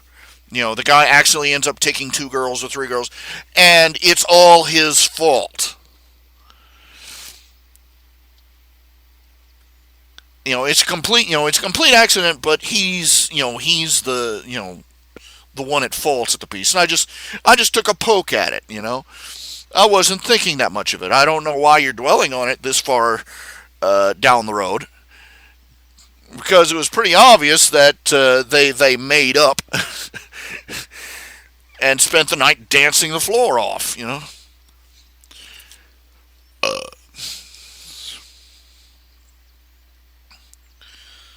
I guess it was inevitable that BB was going to be end up being the girl who always gravitated towards the wrong kind of guy. You know, I was still fresh from living in Lincoln County in West Virginia. I tell you that area in West Virginia, especially the women there, just they'll take whatever they can get in men, and it's really sad to see, because they figure, what, are you going to wait for something better, and so they end up with some guy that drinks or runs around on them, or worse, and well, the results are predictable.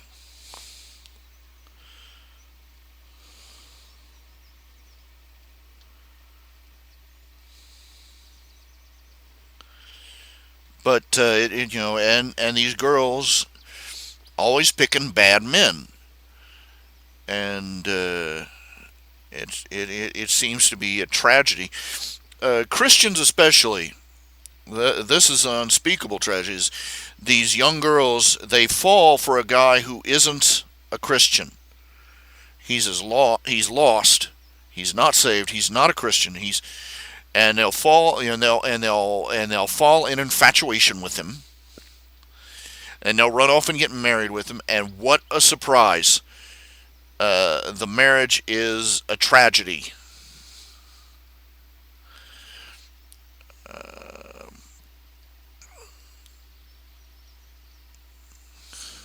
And I'm sure that there are men out there that go after unchristian girls, but it seems to be that women, young girls, are more susceptible to making that choice, shall we say? And and even outside that, I'm sorry, the fact that somebody is makes a profession of faith doesn't guarantee that they're the right person for you.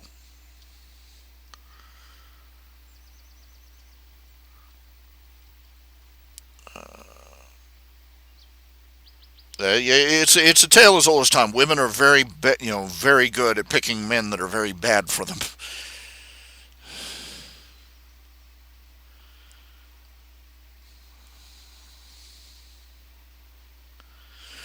Yeah, you're getting that feeling, but you have to realize that what has Nip been going after? He's been going after girls like BB.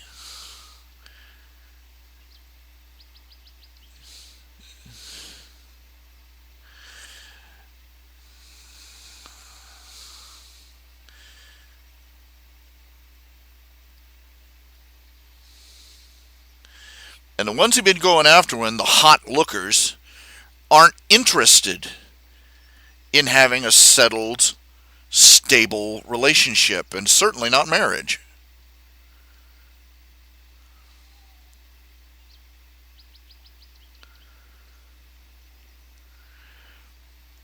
Oh, it's not uncalled for. What Kay from the stunt school said to Nip was the truth.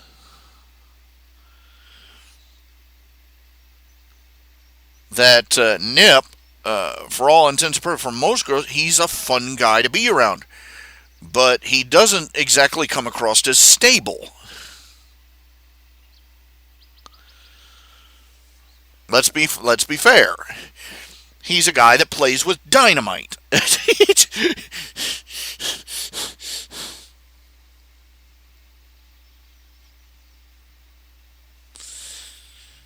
Yeah, I'm sure that Ben, you're right. Love is a matter of work. Once you are married to somebody, the Bible says, husbands, love your wives. It's a command. It's a verb, not a noun. And it means effort. But if you don't take those things into account beforehand, uh, you're in for a bad time.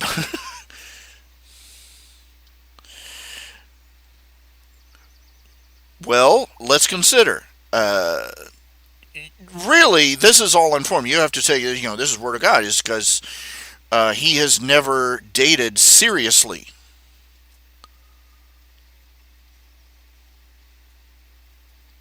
He sees a pretty girl that guns his motor, and he'll ask her out, and he'll take her out for a movie or whatever, and maybe a couple of dates later, they're out to field again,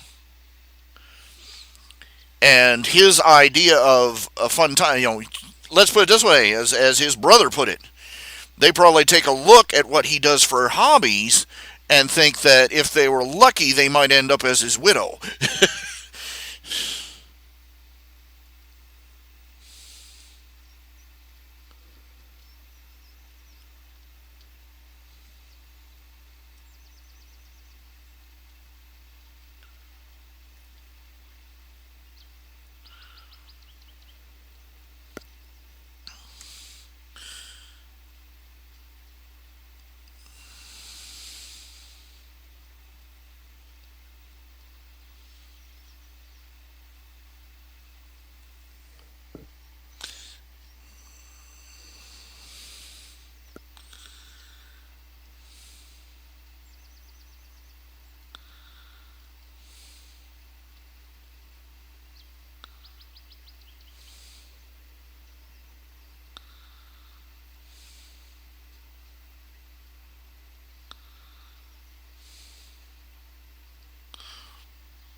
Kay was being very honest. Nip is he was a fun guy. He was a nice guy. He was a good guy, and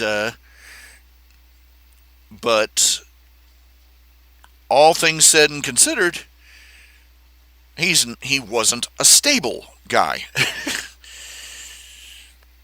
He was always the reckless one of the two, and for some people that's the kind of thing most people can only take in small doses.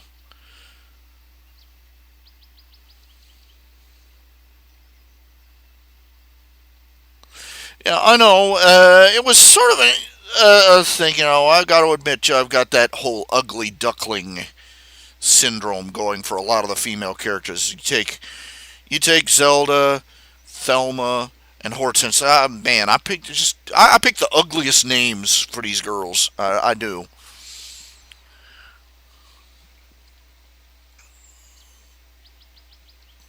Who in their right mind would name their daughter Hortense? But me apparently. But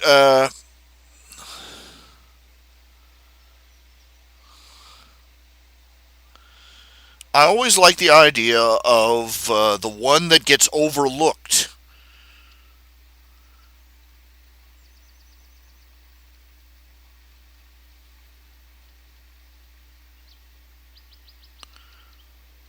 The one that gets overlooked. I mean, with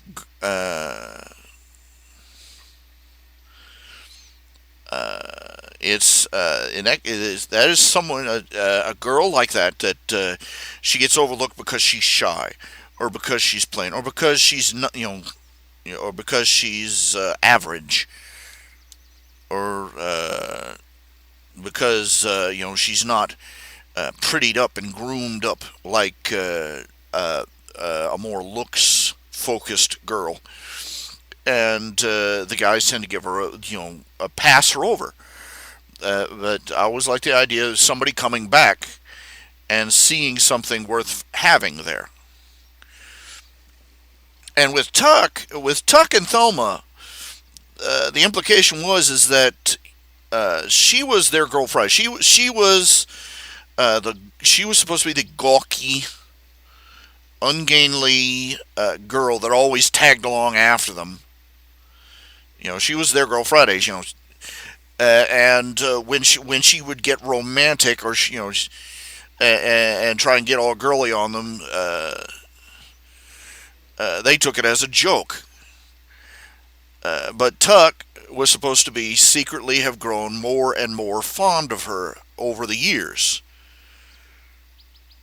and finally reached his breaking point when he realized, here was this beautiful girl as she was sitting there all alone, crying her heart out because she thought nobody wanted her.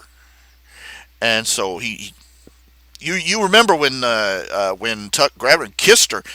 I think that was the snog heard round the web. People freaked. I mean, people flipped out. People utterly flipped out.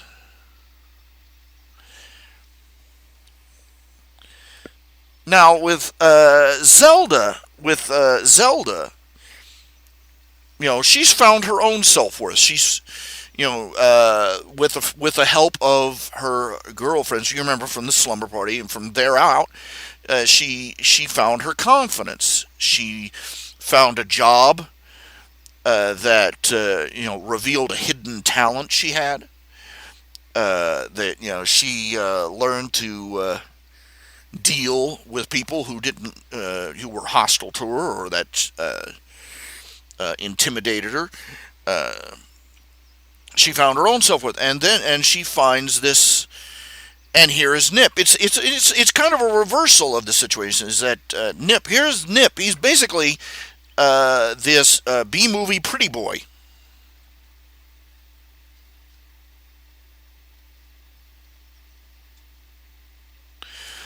That all the girls want to play with, but none of them want to keep.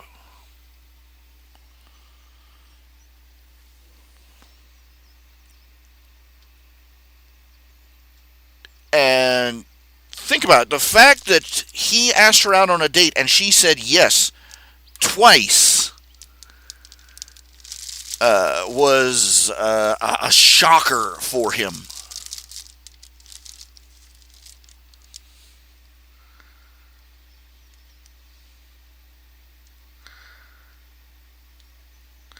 Well, NetFox, some people are like that. It isn't a matter of her sniping at people from behind cover. It's the fact that she's one of these people who had trouble talking to people face to face. She's actually lifted a little bit from a character in. Have you ever read the series Fool's Company by Robert Aspirin? It's a sci-fi setting about sort of a alien French Foreign Legion, and Fool's Company is basically the Omega mob of this legion, where they get all the losers, misfits, troublemakers, so on and so forth. And Willard Fool becomes their commander. And basically, he became their commander by utterly screwing up in the worst way possible. It turns out he's sort of a crouching moron, hidden badass, though, because Willard Fool is actually the heir of Foolproof Munitions, one of the biggest military hardware and weapons producers in the galaxy. And he is basically, he is like his father, a business genius. And he's a born leader of men but he is bungled badly and ended up in a bad situation. And he takes this group of losers and turns them into living legends. Fool's Company becomes the best. The books are hysterical. They're great reading. And Aspirin, when Aspirin passed away, I was so depressed because I mean, no more Fool's Company stories. Anyway, they get a reputation as being the best, the best of the best, because they do things in ways no other company of soldiers would ever think of doing them. Anyway, one of the characters in that book series is her call sign was originally Shrinking Violet. She had social anxiety, massive social anxiety, so bad that she literally could not speak to other people face to face. And Willard, Commander Fool, is trying to, his thing is that he takes people that other people toss aside and says, I can do something with this, and puts them in a unique position where their talents shine. And he's not sure what to do with her. He puts her in charge of being his secretary, handling the front desk while he's in his office. And then he tries to talk to her, and she's like, she's like Fluttershy almost. And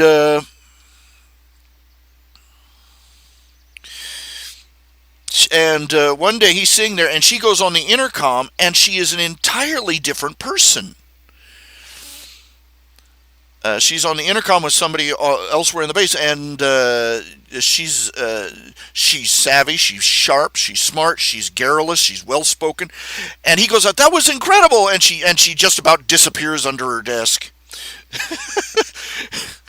And he realizes what it is, and so he takes her and puts her in charge of the comm links. You see, him being rich, he's bought an intercom system, a comm link system for all his troops. And he puts her in charge of handling the inter company communications. Ingoing, outgoing, also, the whole thing, the whole shebang. And she gets the new call sign because she's constantly, they call her Mother Hen now.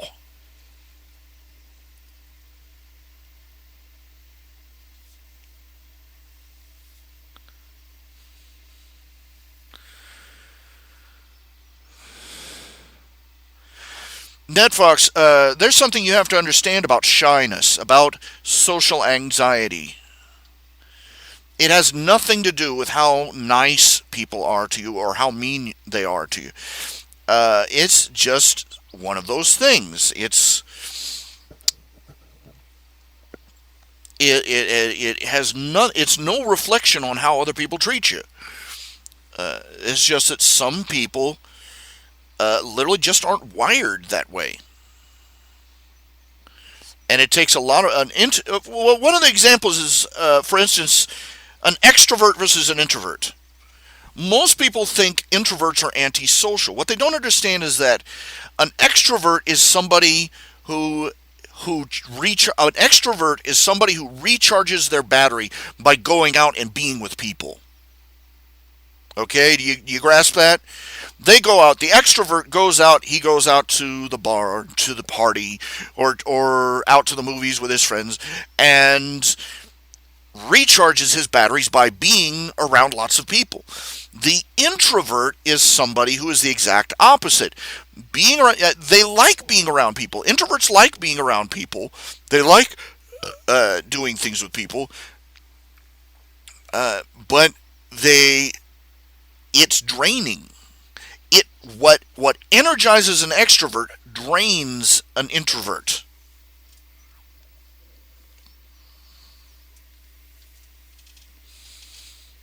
That's key to understanding. Now, generally speaking, I'm something of an introvert. I like going out and being with people, but I find the process exhausting, tiresome, because it comes with a lot of stresses. having to orchestrate your schedule around somebody else's plans and that kind of thing. There's all sorts of little issues and stresses and things that come with it. And for me, going out and being with lots of people, as refreshing as it is, as fun as it is, it can be kind of draining. Now you'll note that here, it's not that I'm, intimidated by people, or I'm a shy about it. But listen to me talk here. But going out, and it's kind of it drains me.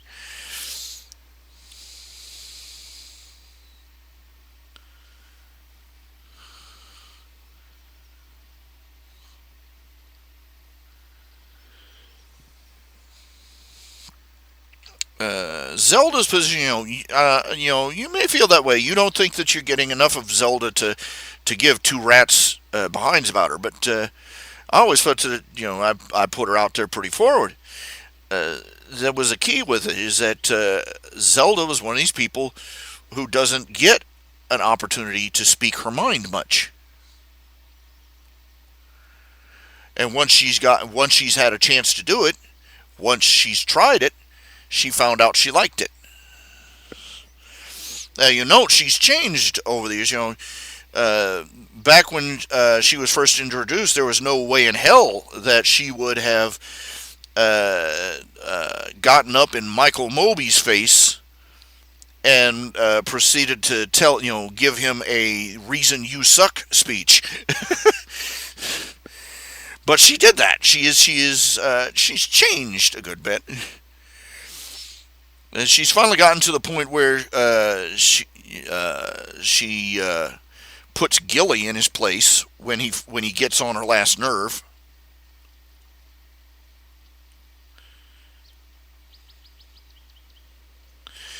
Netfox, you're talking about Gus Guthrie here, the guy that basically turned the Harvest Dance into a drunken brawl. There are, your sympathy is grossly misplaced.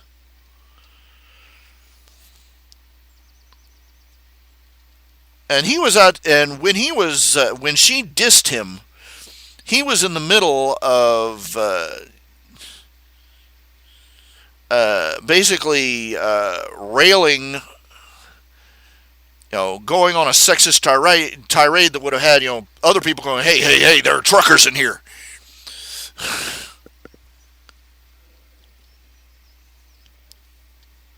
He's the town jerk, okay?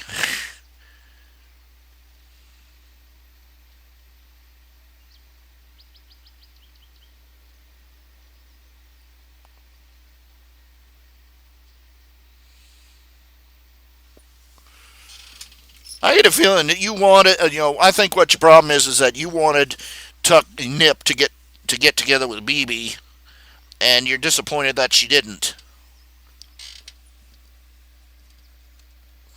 I get it. I get it.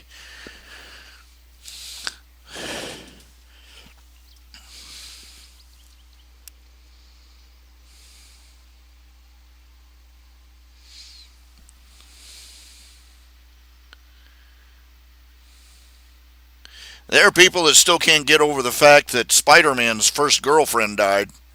So,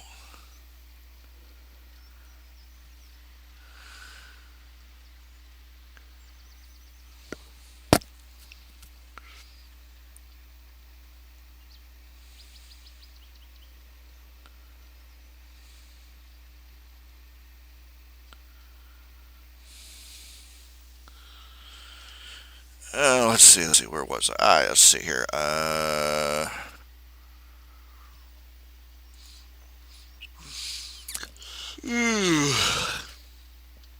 Where was I? Oh, great. I've lost track.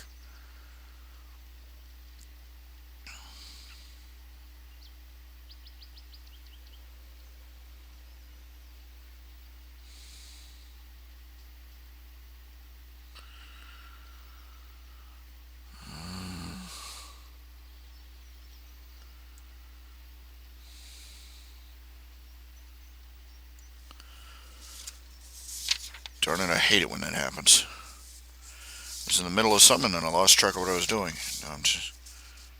Wolf's Head, okay. Jack Denham.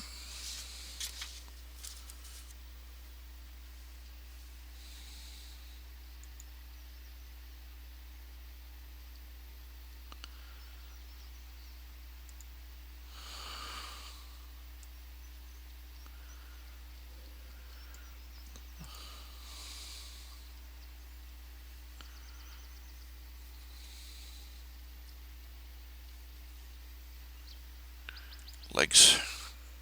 Jack 6621. Messages, nothing, nothing, nothing.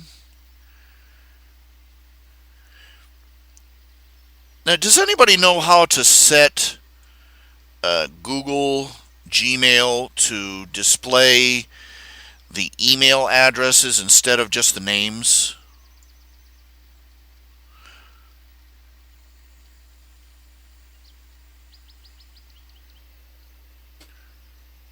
I can't find anything here. Jack Denham. Can't find Jack Denham.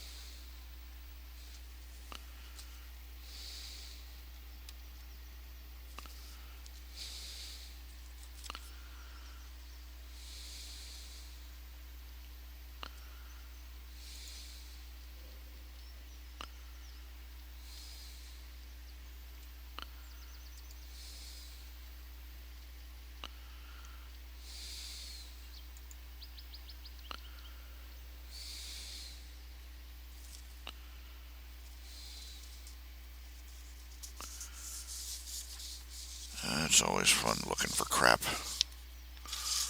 Paul Ripley.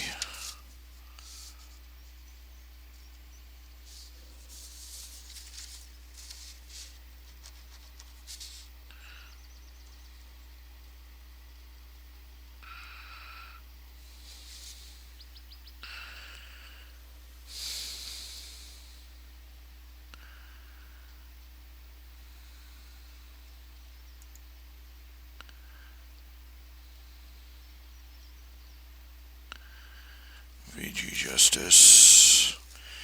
VG Justice got a bit of extra. VG Justice, just an S.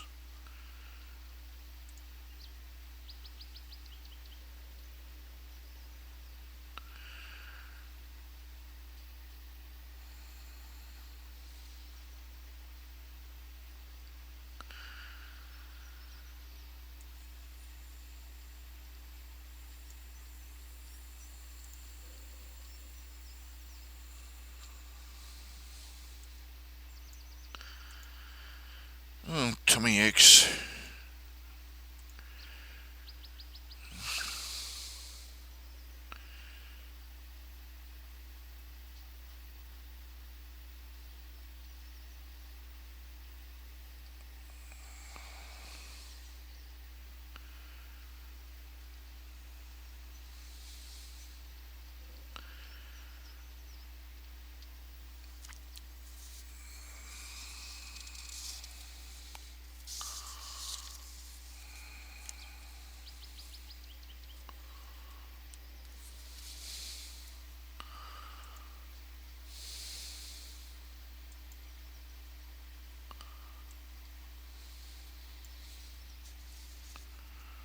Justin S. Okay.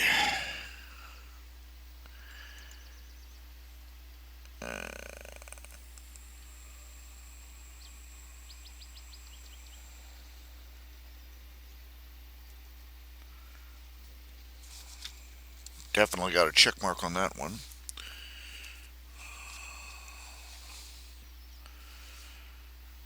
Jillian Burton.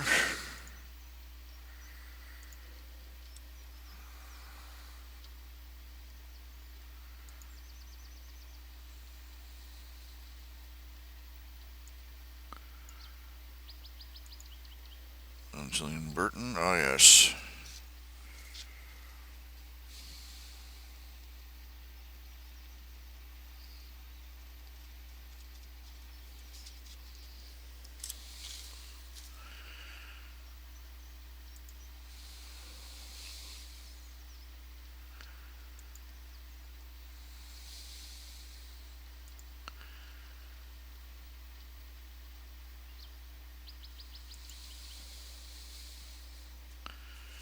John Cover.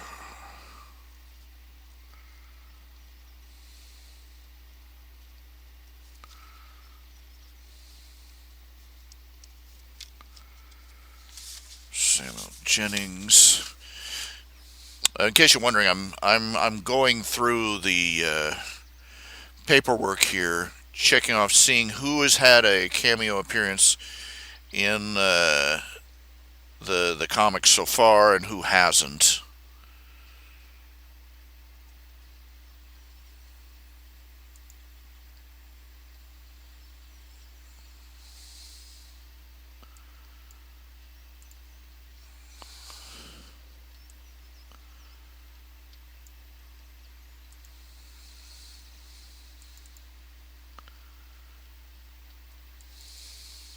Come on, computer, giddy up. Oh, great. What is this? Oh, yes. Samuel Jennings.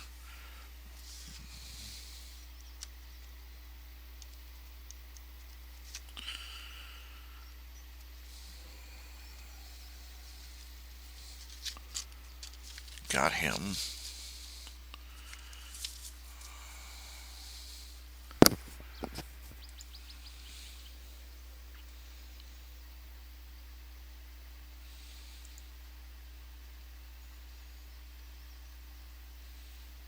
Okay.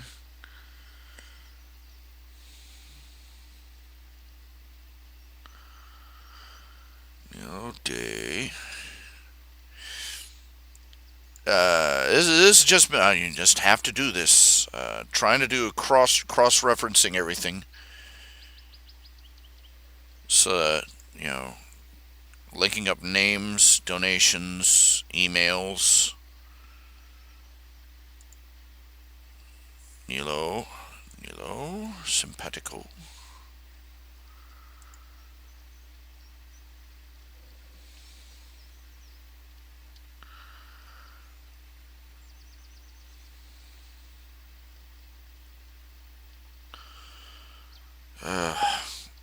My guts are acting up.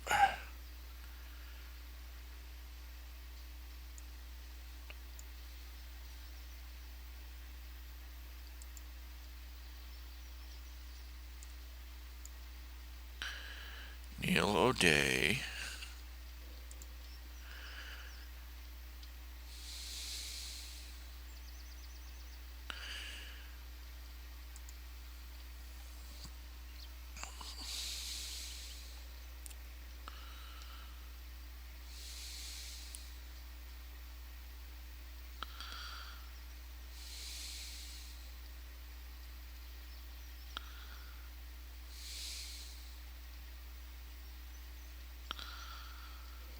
This tells me nothing.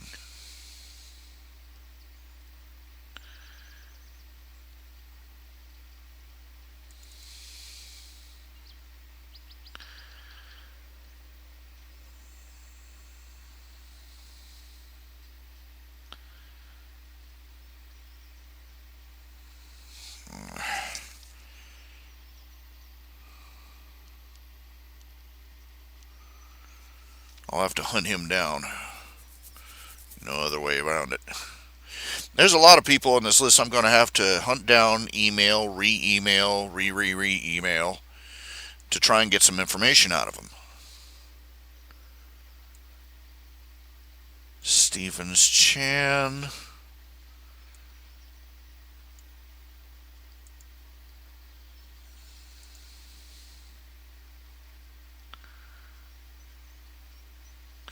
Like I was saying, is there any setting on Gmail that will display the email address in the menu here next to the name. Yeah.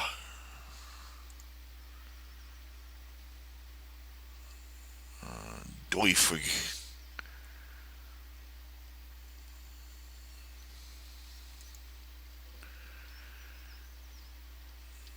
What is this guy's name again? Doifig.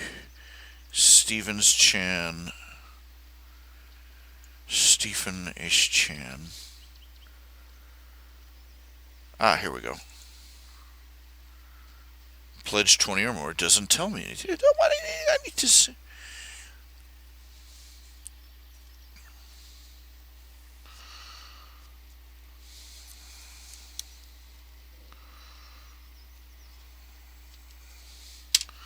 Stephen Plord.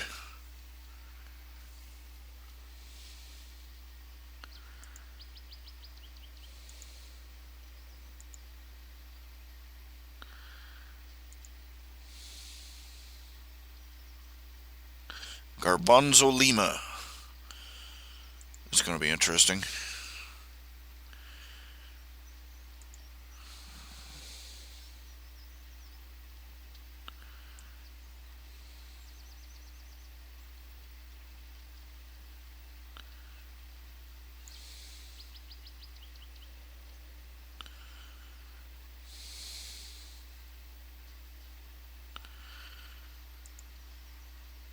Let's see.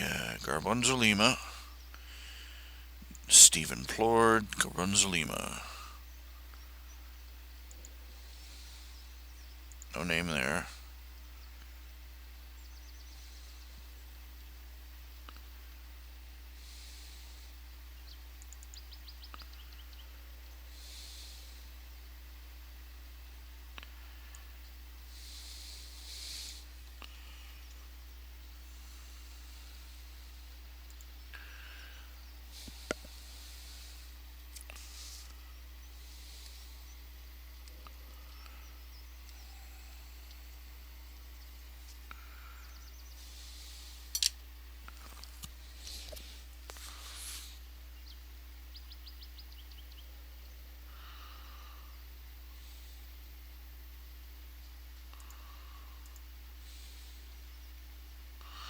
Garbanzo Lima.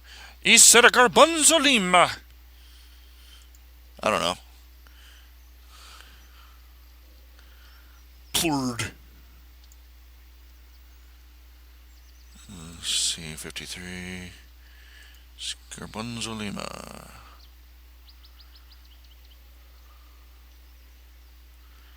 Well, this tells me nothing.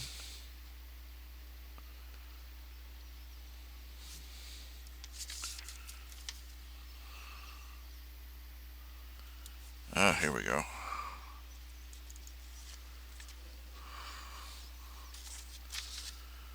Ryoku.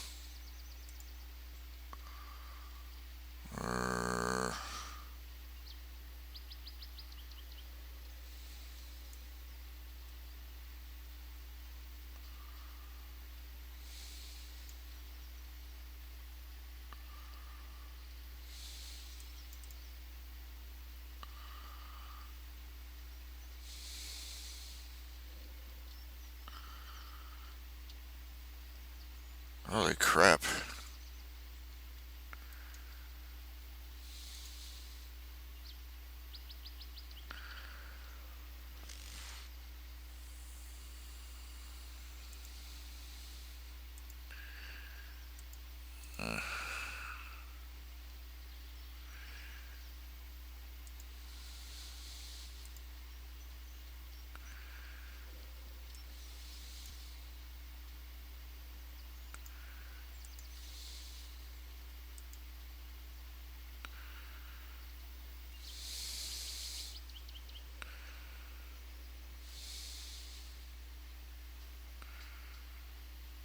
Phil Brilt.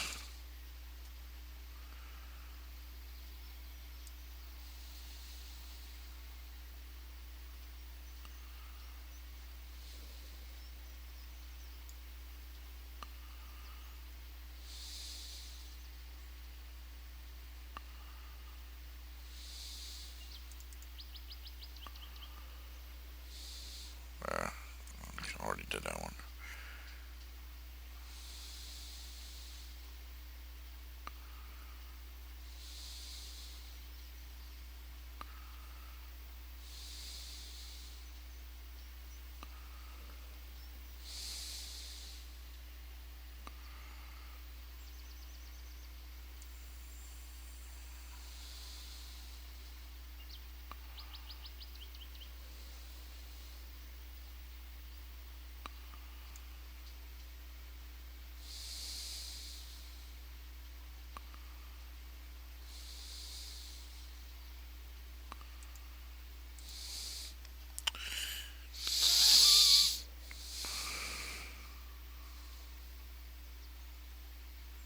One of the things that I have noticed with animators is I've yet to see very many animators who are any good at animating four-legged characters dancing. This is an oddly specific thing, I know, but uh, you look at My Little Pony. They have several episodes where the characters are supposed to be dancing at a party, and the most that the animators can seem to come up with is them wiggling one leg or the other. It looked really ridiculous. The characters standing there, one of them, they'd wiggle their front leg, they'd wave their front leg, and they'd wave their back leg, and it just didn't look, it looked terrible. And we're not even, we're not even talking about Twilight Sparkle's Dance of Doom, but but choreography. You'd think choreographers, I mean, would snap up an opportunity to challenge themselves like that, to try and come up with choreography for a four-legged character that would look actually good, without resorting to having them stand on their hind legs.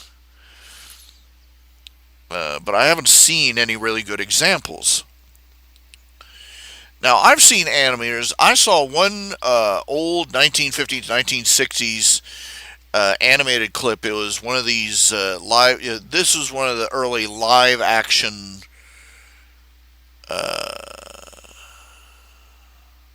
animated layovers. Is about the time that they were making Mary Poppins, about that era, and the animators for one scene, the human characters were supposed to use a pipe, a flute, to mesmerize a giant snake, and the script called for the snake to dance.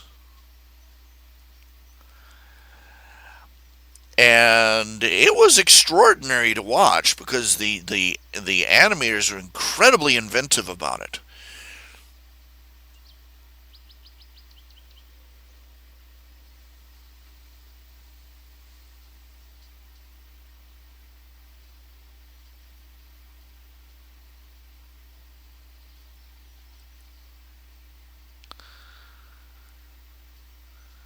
Uh,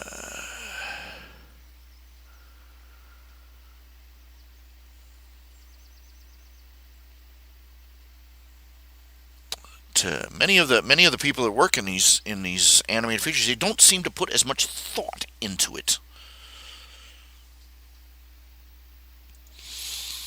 Uh, excuse me. Oh, darn it, where was I? Stephen Plord. Garbanzolima at Comcast.net. I'm going to put that one down as undecided. Phil Brialt.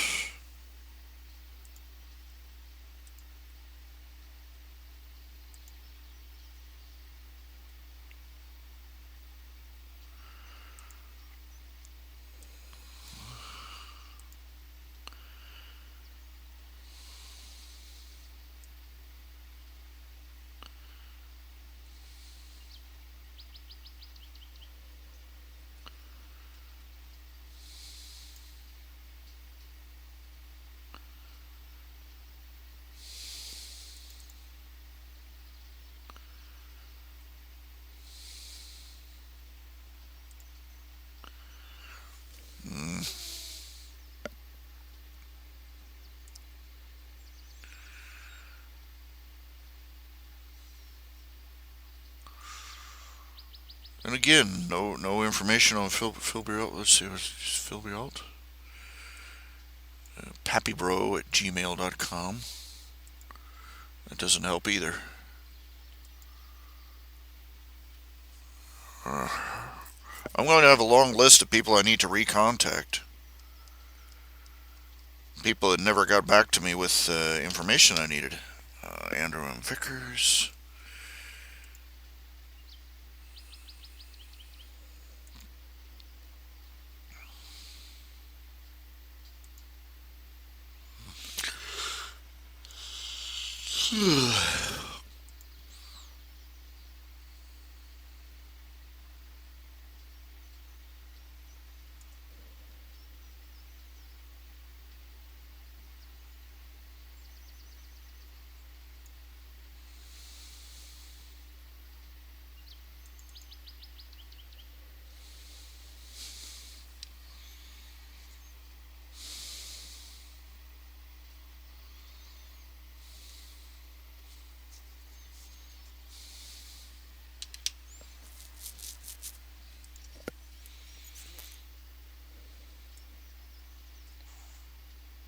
I love it when I ask them for information. They say, I already sent you the information. Yeah, that's very good. Thank you. Now I need it again.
There.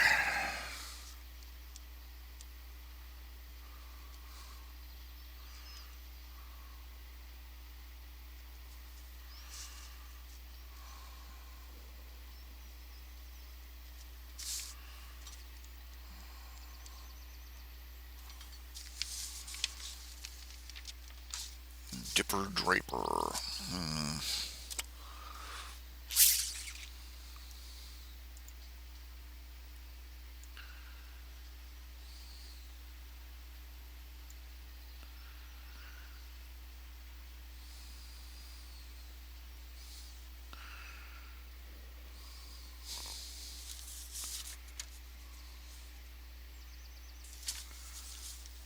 There. Charles K. Tiger Mark. You're gonna give me a 5-armed alien.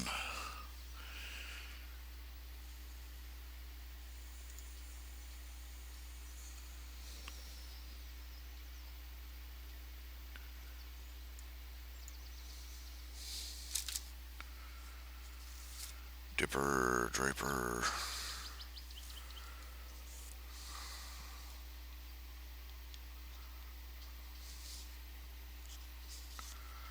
Richard M. Shirley. Wishing Christmas.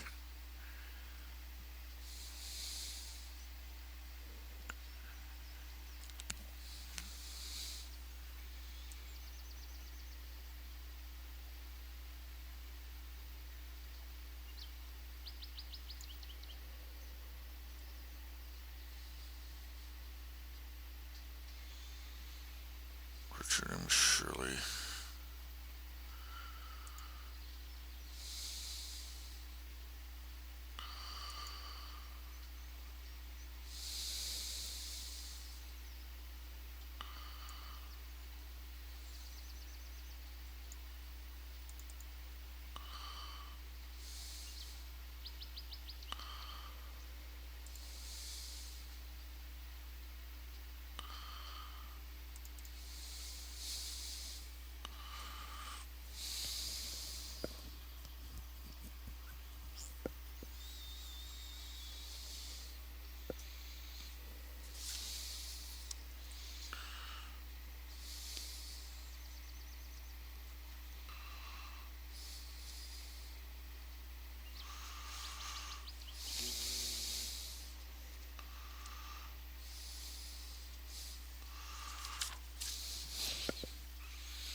Richard Fawcett. Gaillard.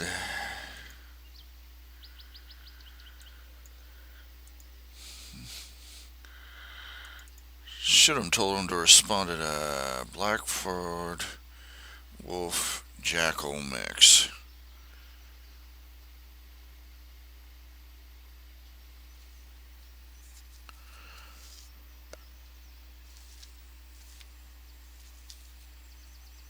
Richard Fawcett.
Jonathan Coeur, okay.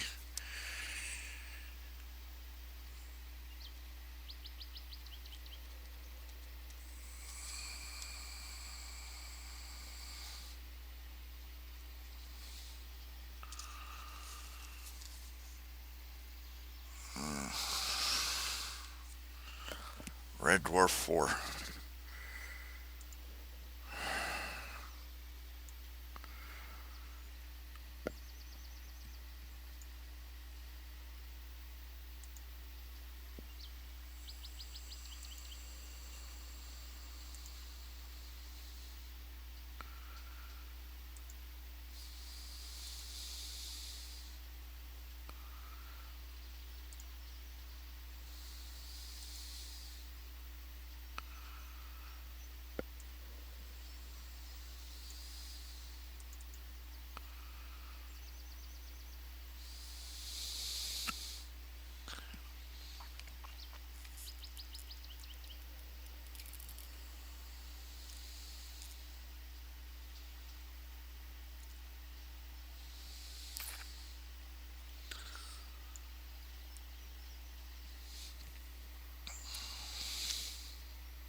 I have to say, I'm feeling a lot better about things just knowing for a fact that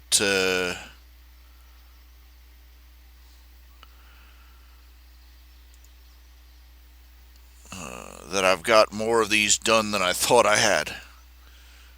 Uh,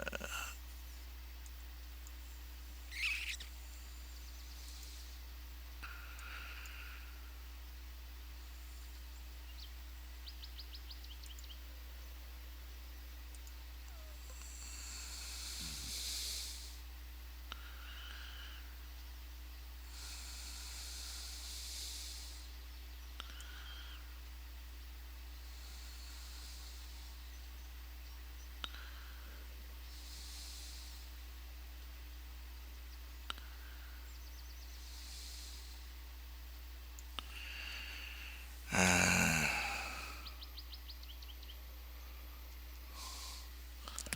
Dave Nicholson.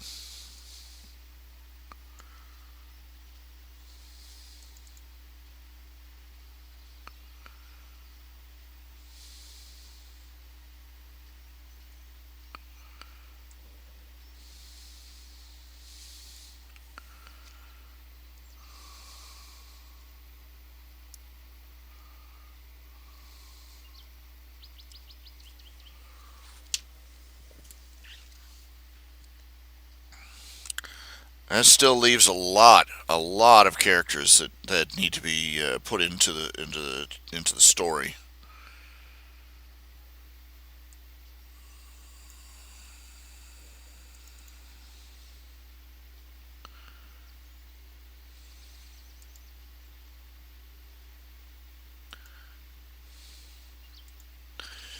And I do mean a lot.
I may have to add a few chapters to this story just to make enough room for everybody.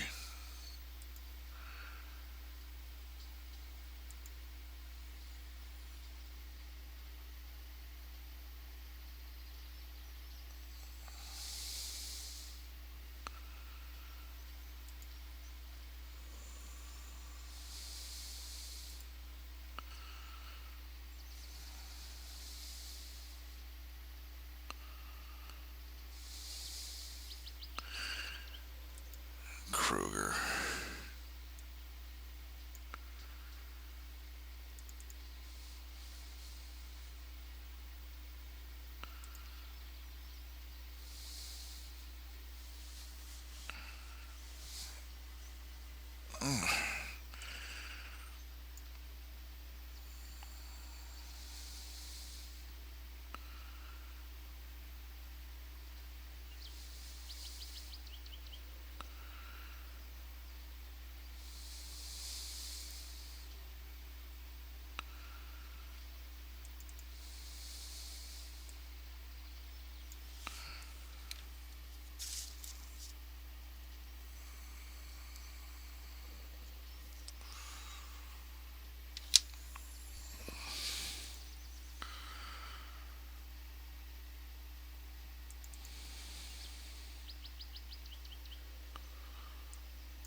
Nothing.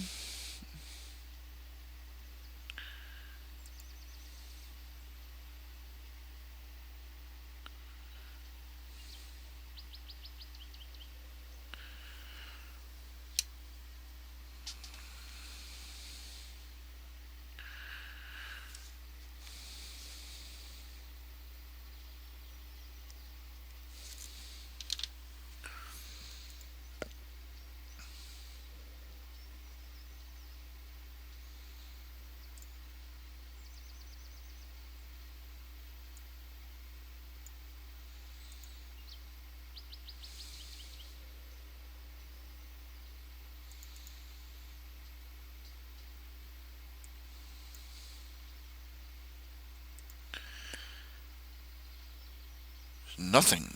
Nothing there. It's confusing.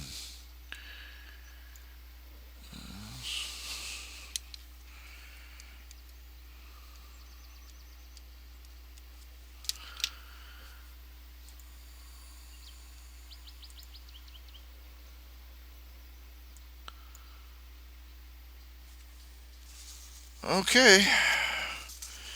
Well, this at the very least gives me a list of generic descriptions and a list of people that I need to still contact again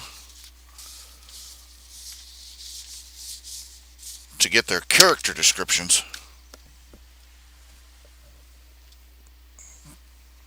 A bit vexing. But now I know how far I've gotten.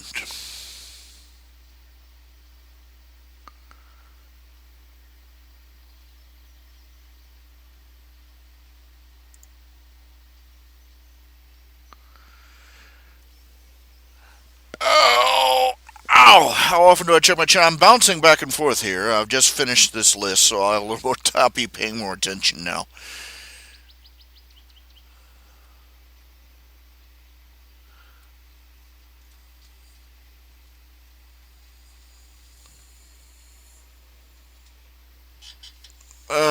Cold, cold, cold. Uh.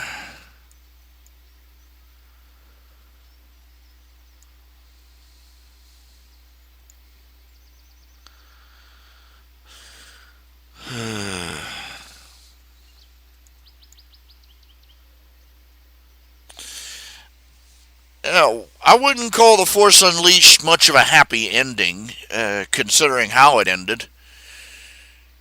They blew up the big enemy superweapon. Oh, what a surprise. And, but considering everybody that died, it's to be continued. It's obvious, very obvious that this, hopefully, the next one will have more original content.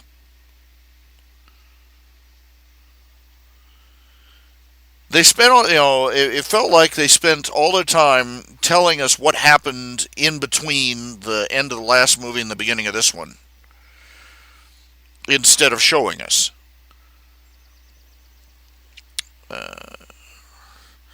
This new Darth Vader wannabe. I mean, the guy looks like a dork.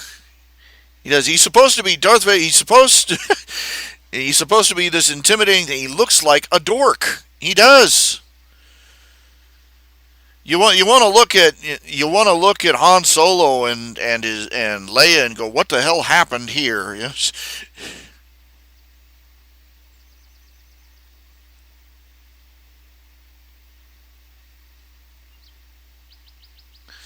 Oh, happy ending, or I'd have to look up the trope to get what you mean for sure. But I think I get, that this movie undermined the happy ending of the past ones. Yeah, maybe a little bit.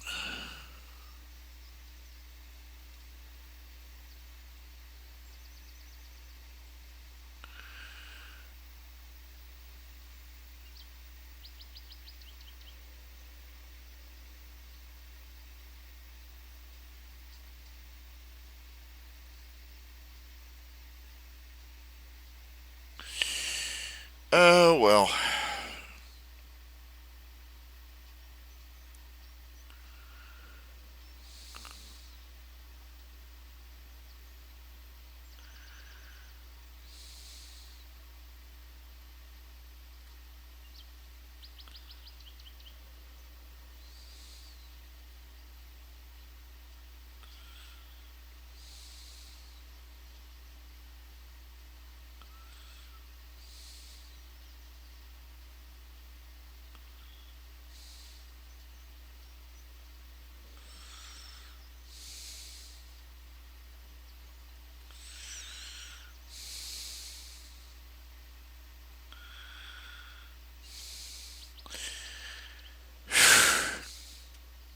Are you going to see any jokes now that Tuck and Thelma are married? What do you think? I haven't even decided. They just married. Come on, give them a break. You want to know what their kids are like? Ah!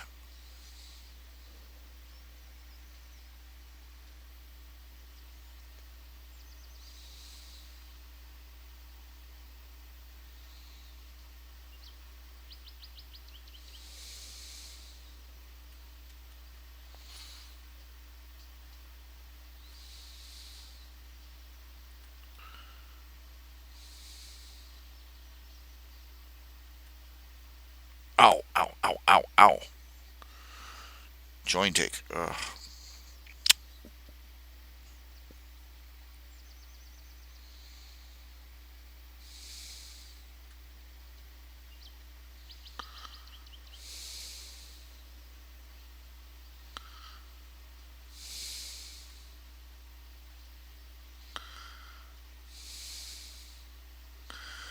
Yeah. Well, Janine is a note. She was already in her 20s when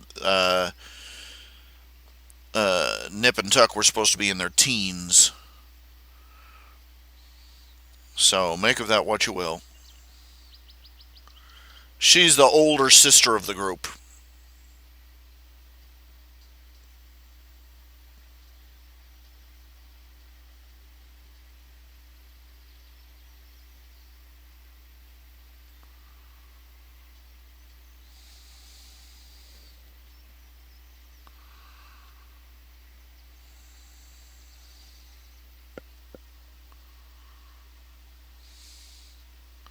Oh, I'm getting them mixed up, aren't I? It's Janine's. I'd have to go back and look at my own characters, see which one is Janine. Janine's the mouse, or the no, the squirrel is Scarlet. Wait a minute. BB is the mouse. It's been a while. I'm rusty. But anyway, yeah, Janine's got a mean streak. I was thinking of the squirrel, but the Janine. Uh,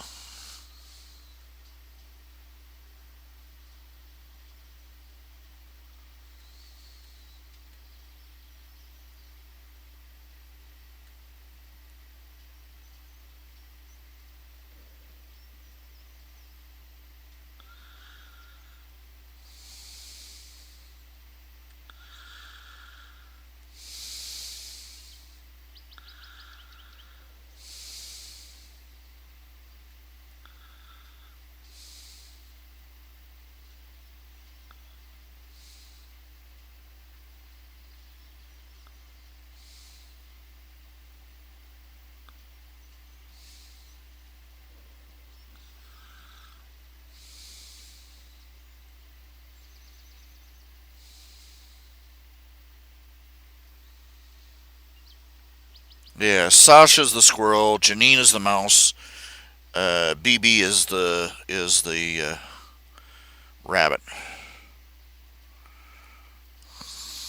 I'm getting old and senile.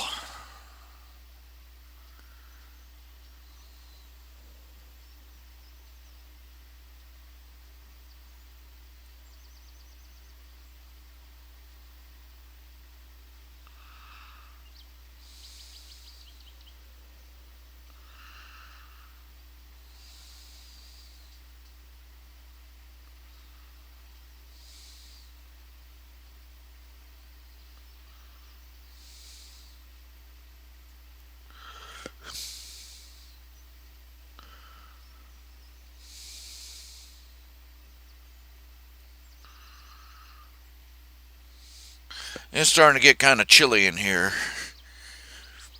We're in for another drop in temperature. What a rough day. Let's see weather.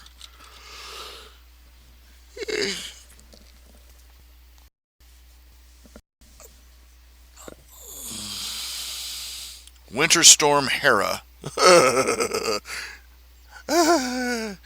Snow continues. Extreme winds target northeast. Crap.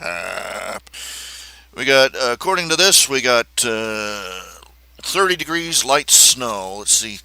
Oh, yes, we got. It's snowing! Yay! The snow is falling down out of the sky. It's so pretty and white and fluffy. We all gonna die. Okay. Oh, crap. It's gonna get down into 17 degrees tonight. Oh, that's gonna be brutal. I hate I hate it when it gets like that.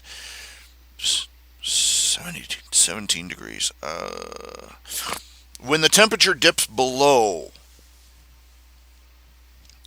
this place can stay pretty warm. My little trailer can stay kind of okay warm, but only down to certain temperatures. Once it dips into the teens, uh, yeah, all bets are off.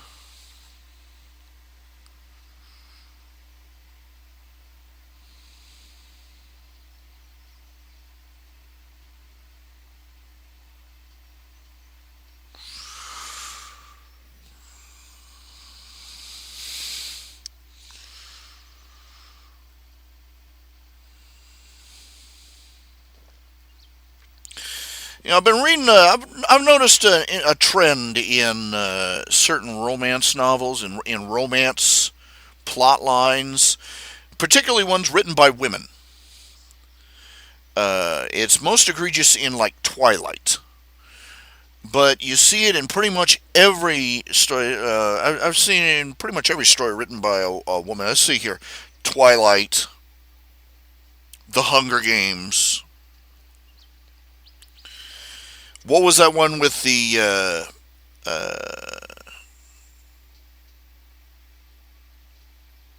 what was it called? Variant or Dissident or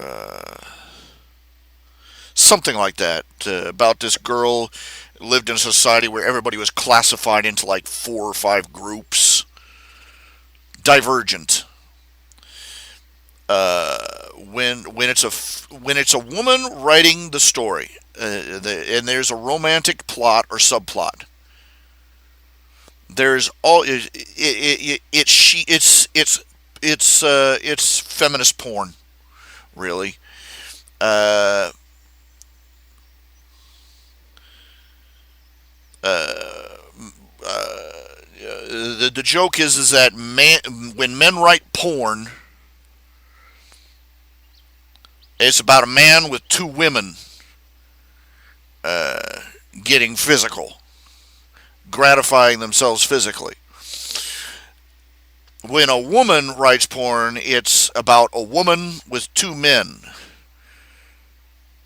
who are there to gratify her ego and emotionally. uh, you look at there's always 2 men. There's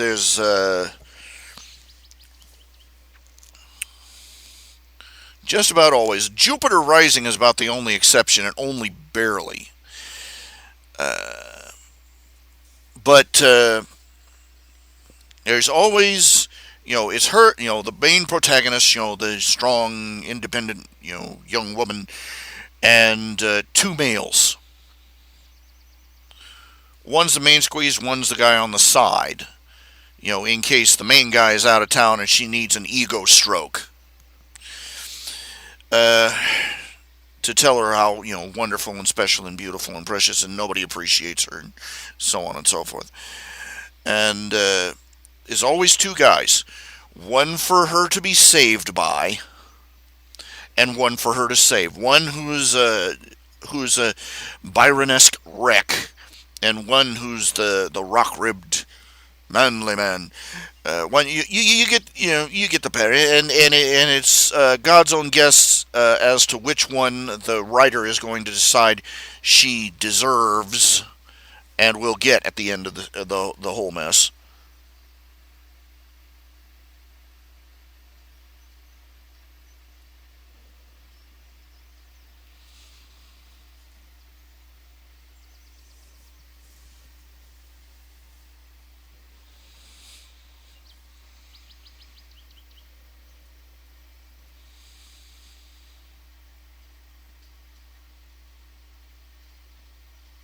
When a man writes romance, it's generally about him and his one and only.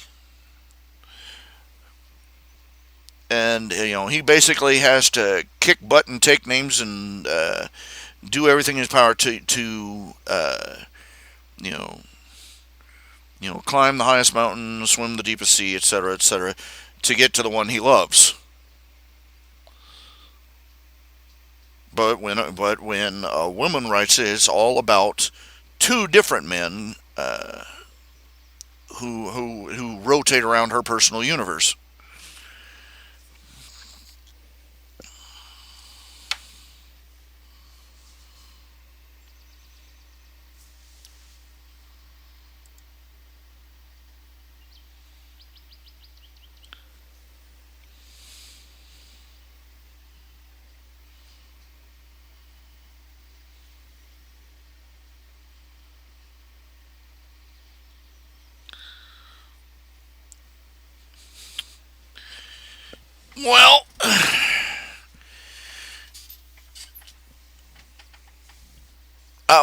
Well, it's not something I would normally do.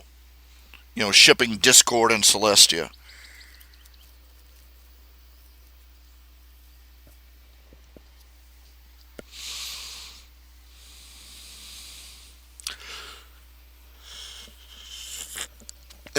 Just decided that was the time to make an exception to the rule.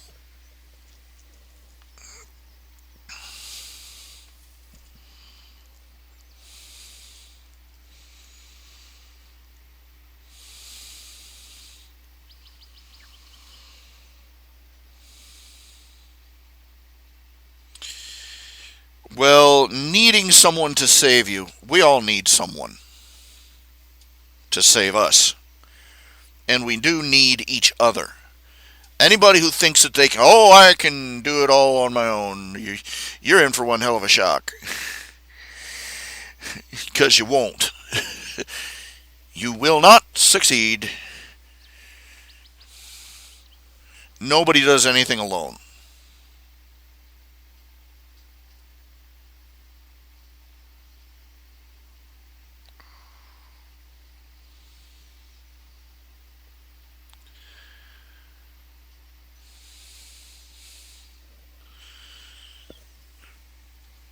I'm reading a book as Sarah Hoyt, sci-fi. It's a fantasy, urban, modern urban fantasy thing uh, called Night Shifters. And the main character is the first protagonist, for lack of a better term. She is a werepanther, and it turns out in this setting, the world is full of a secret society of shapeshifters. Not just people who change into like wolves and panthers and creatures like that, but also ones that turn into mythical creatures like dragons, centaurs, and the like. And there are two male characters that have been introduced thus far, and one of them, true to form, is a shapeshifter who's he's a bad boy. He's on the rocks, and he's had a hard life, and he desperately needs somebody to help him. And the other one is the alpha male type, who is there to you know administer justice, and you know you get the idea.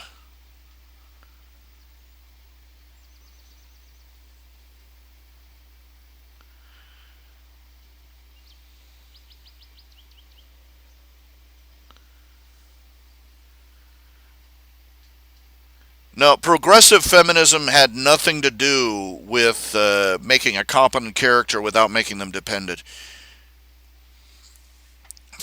Progressive feminism had nothing to do with that. It's called writing. People have been doing it since the dawn of time. There have been, I hate that cliche, strong, independent female character. Oh, shut up. We used to call them just good characters.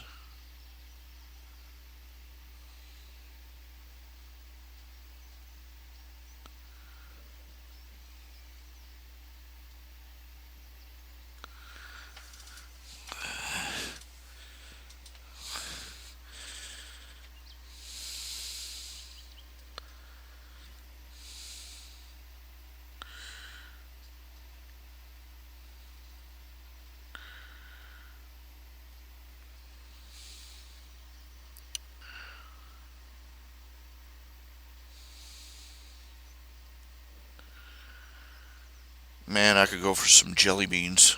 I'm getting some craving right now for like sweets, a little sugar, little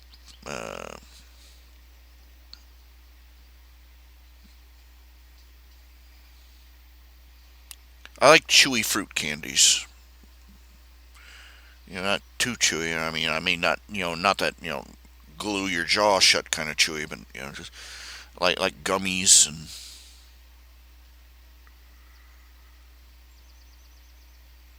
Oh man, I remember when gummy bears first came out here in America. Crazy fad, literally.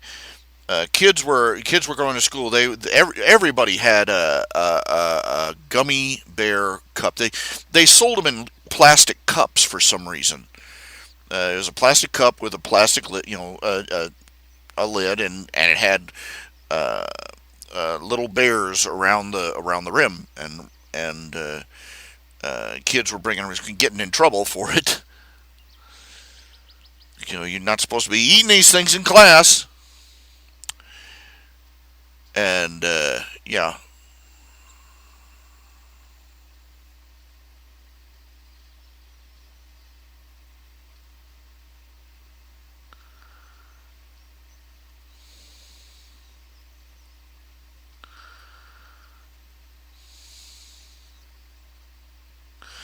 Now this thing about how many millionaires are in Congress. You want to know why there are so many millionaires in Congress? Is because they're the only ones who can afford to, thanks to quote unquote campaign finance reform, also known as the Incumbent Protection Act. Uh, Millionaires are the only people who can afford to run.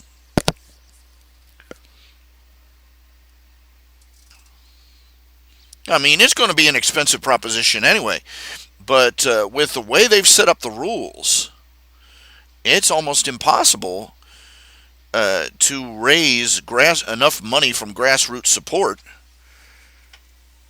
to get into the office. Because listen, there is no worse. People are upset. Oh, these rich people taking all their money and giving it to politicians to influence. So, whose money is it? There is, it is a fundamental form of tyranny to tell another person they are not allowed to use their money to support a political agenda that they believe in.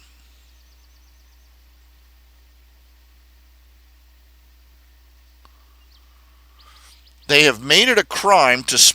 They have made it a crime for you to use your own blood, sweat, and tears earned money to support a politician. They wonder why only the movers and shakers and connivers can get into power.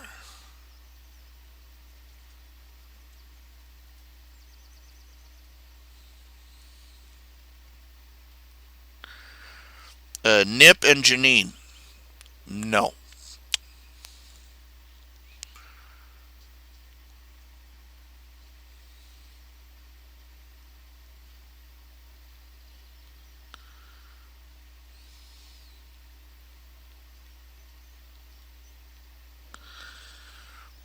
Uh,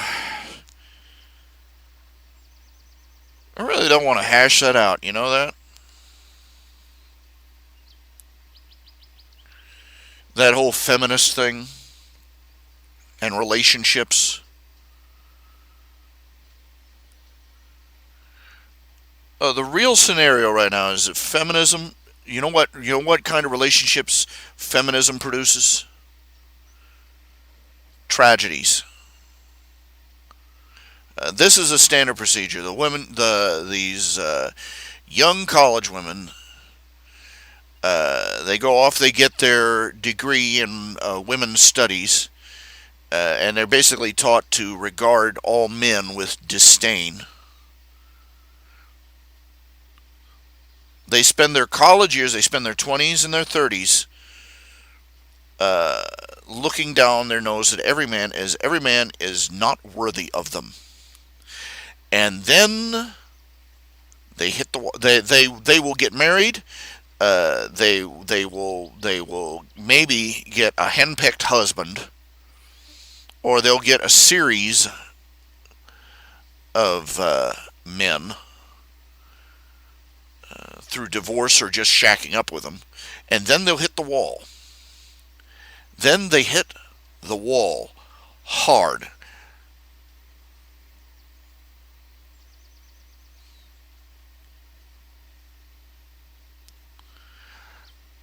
like a like a dead buzzard into a brick wall. And suddenly they realize that they've been getting by on their sex appeal. A woman in our society can walk into any bar and walk out with any man she wants. That's the reality of it.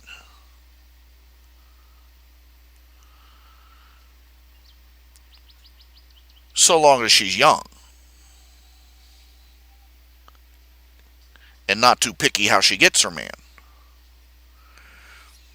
Then they hit about 30 or 40, and surprise, all those men that were lining up to try and schmooze by buying her drinks aren't buying her drinks anymore. She has passed her sell-by date.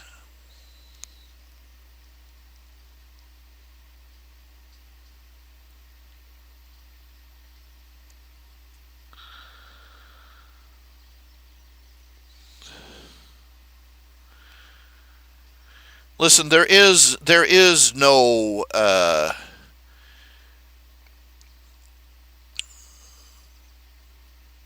feminism consists of women believing that they are being oppressed by a society that panders to their every whim. Most of the fundamental premises of the feminist rhetoric are demonstrably historically false. Were women badly treated in the past? Yes. And so were men.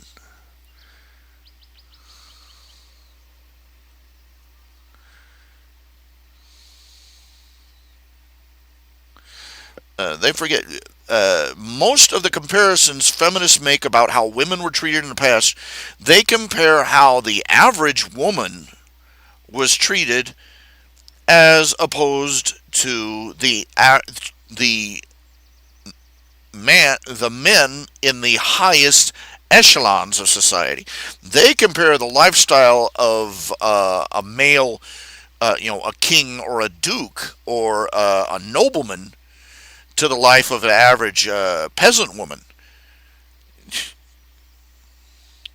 Yeah, there's that one hell of a disparity.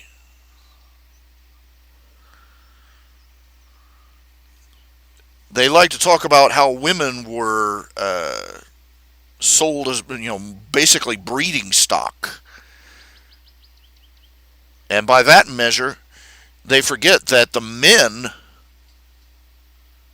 were nothing but work animals. Men were expected to work their way into the ground.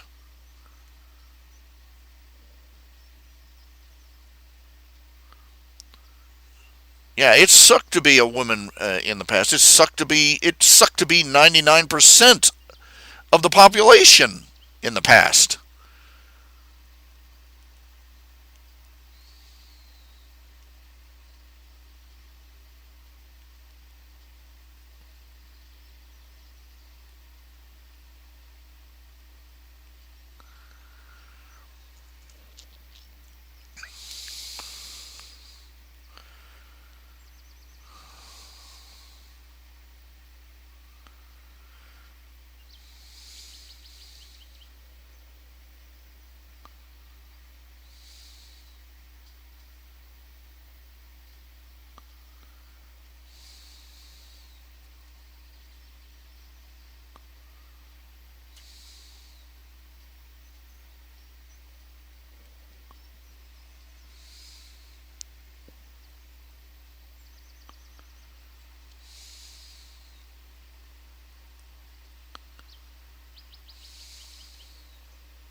Catch you later, cartoon glutton. Drive careful. Yeah, it is something of a reach. It's very similar to how Tuck and Thelma went. If you don't really pay attention to the subtleties.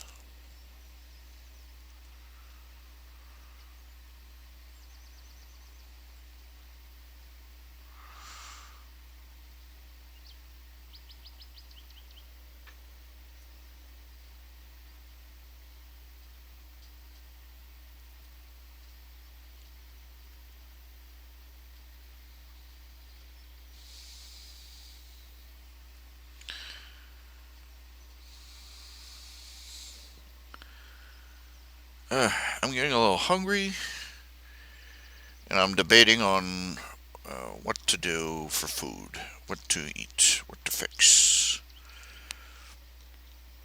There's some leftover pepperoni pizza in the fridge. I'll probably heat that up.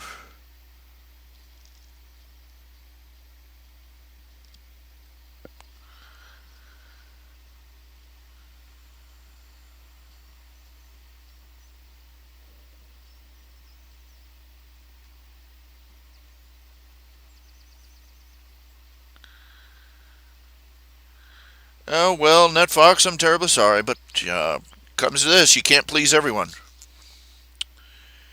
And today's not your day. Tomorrow's not looking too good either. I liked it because I wanted to see, I wanted to do a story where, know, Tuck and Thelma was to me more of a cliche because it was the classic ugly duckling story,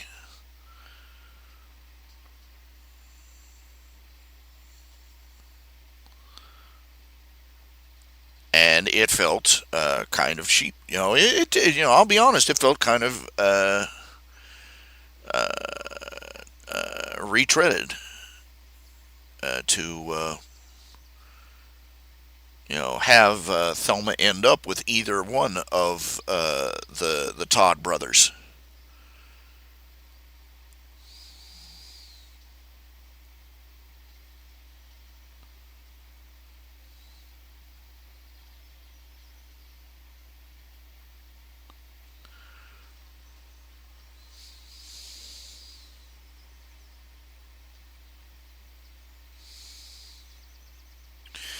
Of course, there's a reason cliches happen.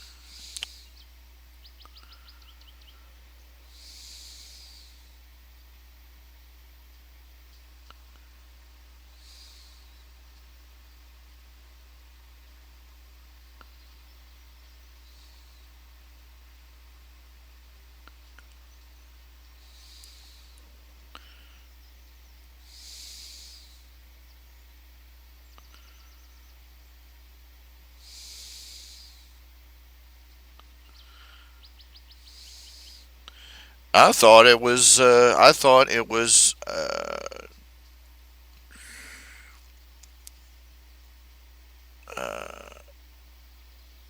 a different approach because Nip. I mean, it's been a cliche in the show. I mean, it's been a cliche in Nip and Tuck. They got smoking hot uh, girls all over Malarkey County. It's been a running gag for years that Nip and Tuck spent their summers drooling all over a pair of binoculars down at the beach.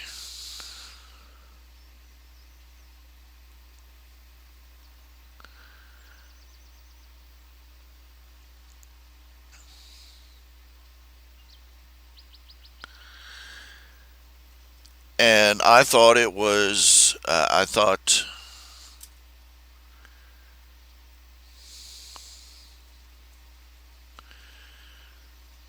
that Nip falling for Zelda, who is, makeover or not, Zelda is She's short. She's pudgy a little bit, and being a porcupine, not exactly cuddly.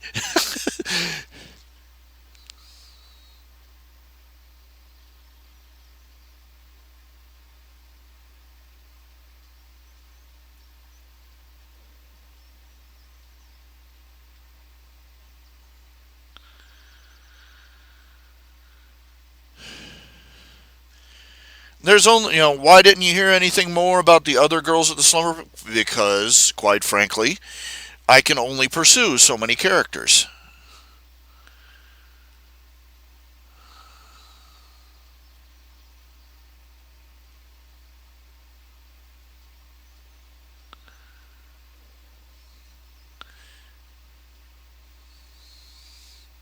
There are some characters that are going to end up being nothing but a one shot. A one time hello there.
Uh, Goodness. Okay, it has been about 4 hours. I'm going to call it end of the day.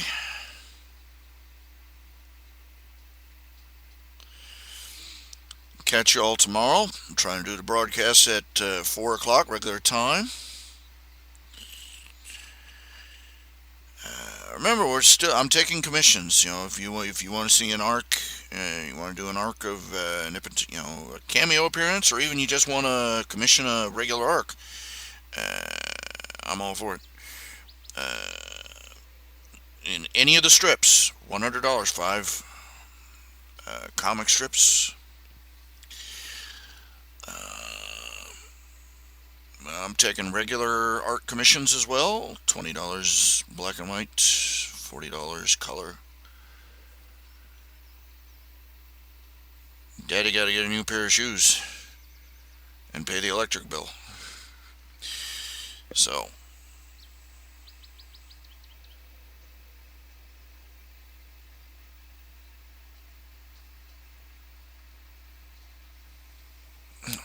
I'll see you tomorrow. Y'all take care.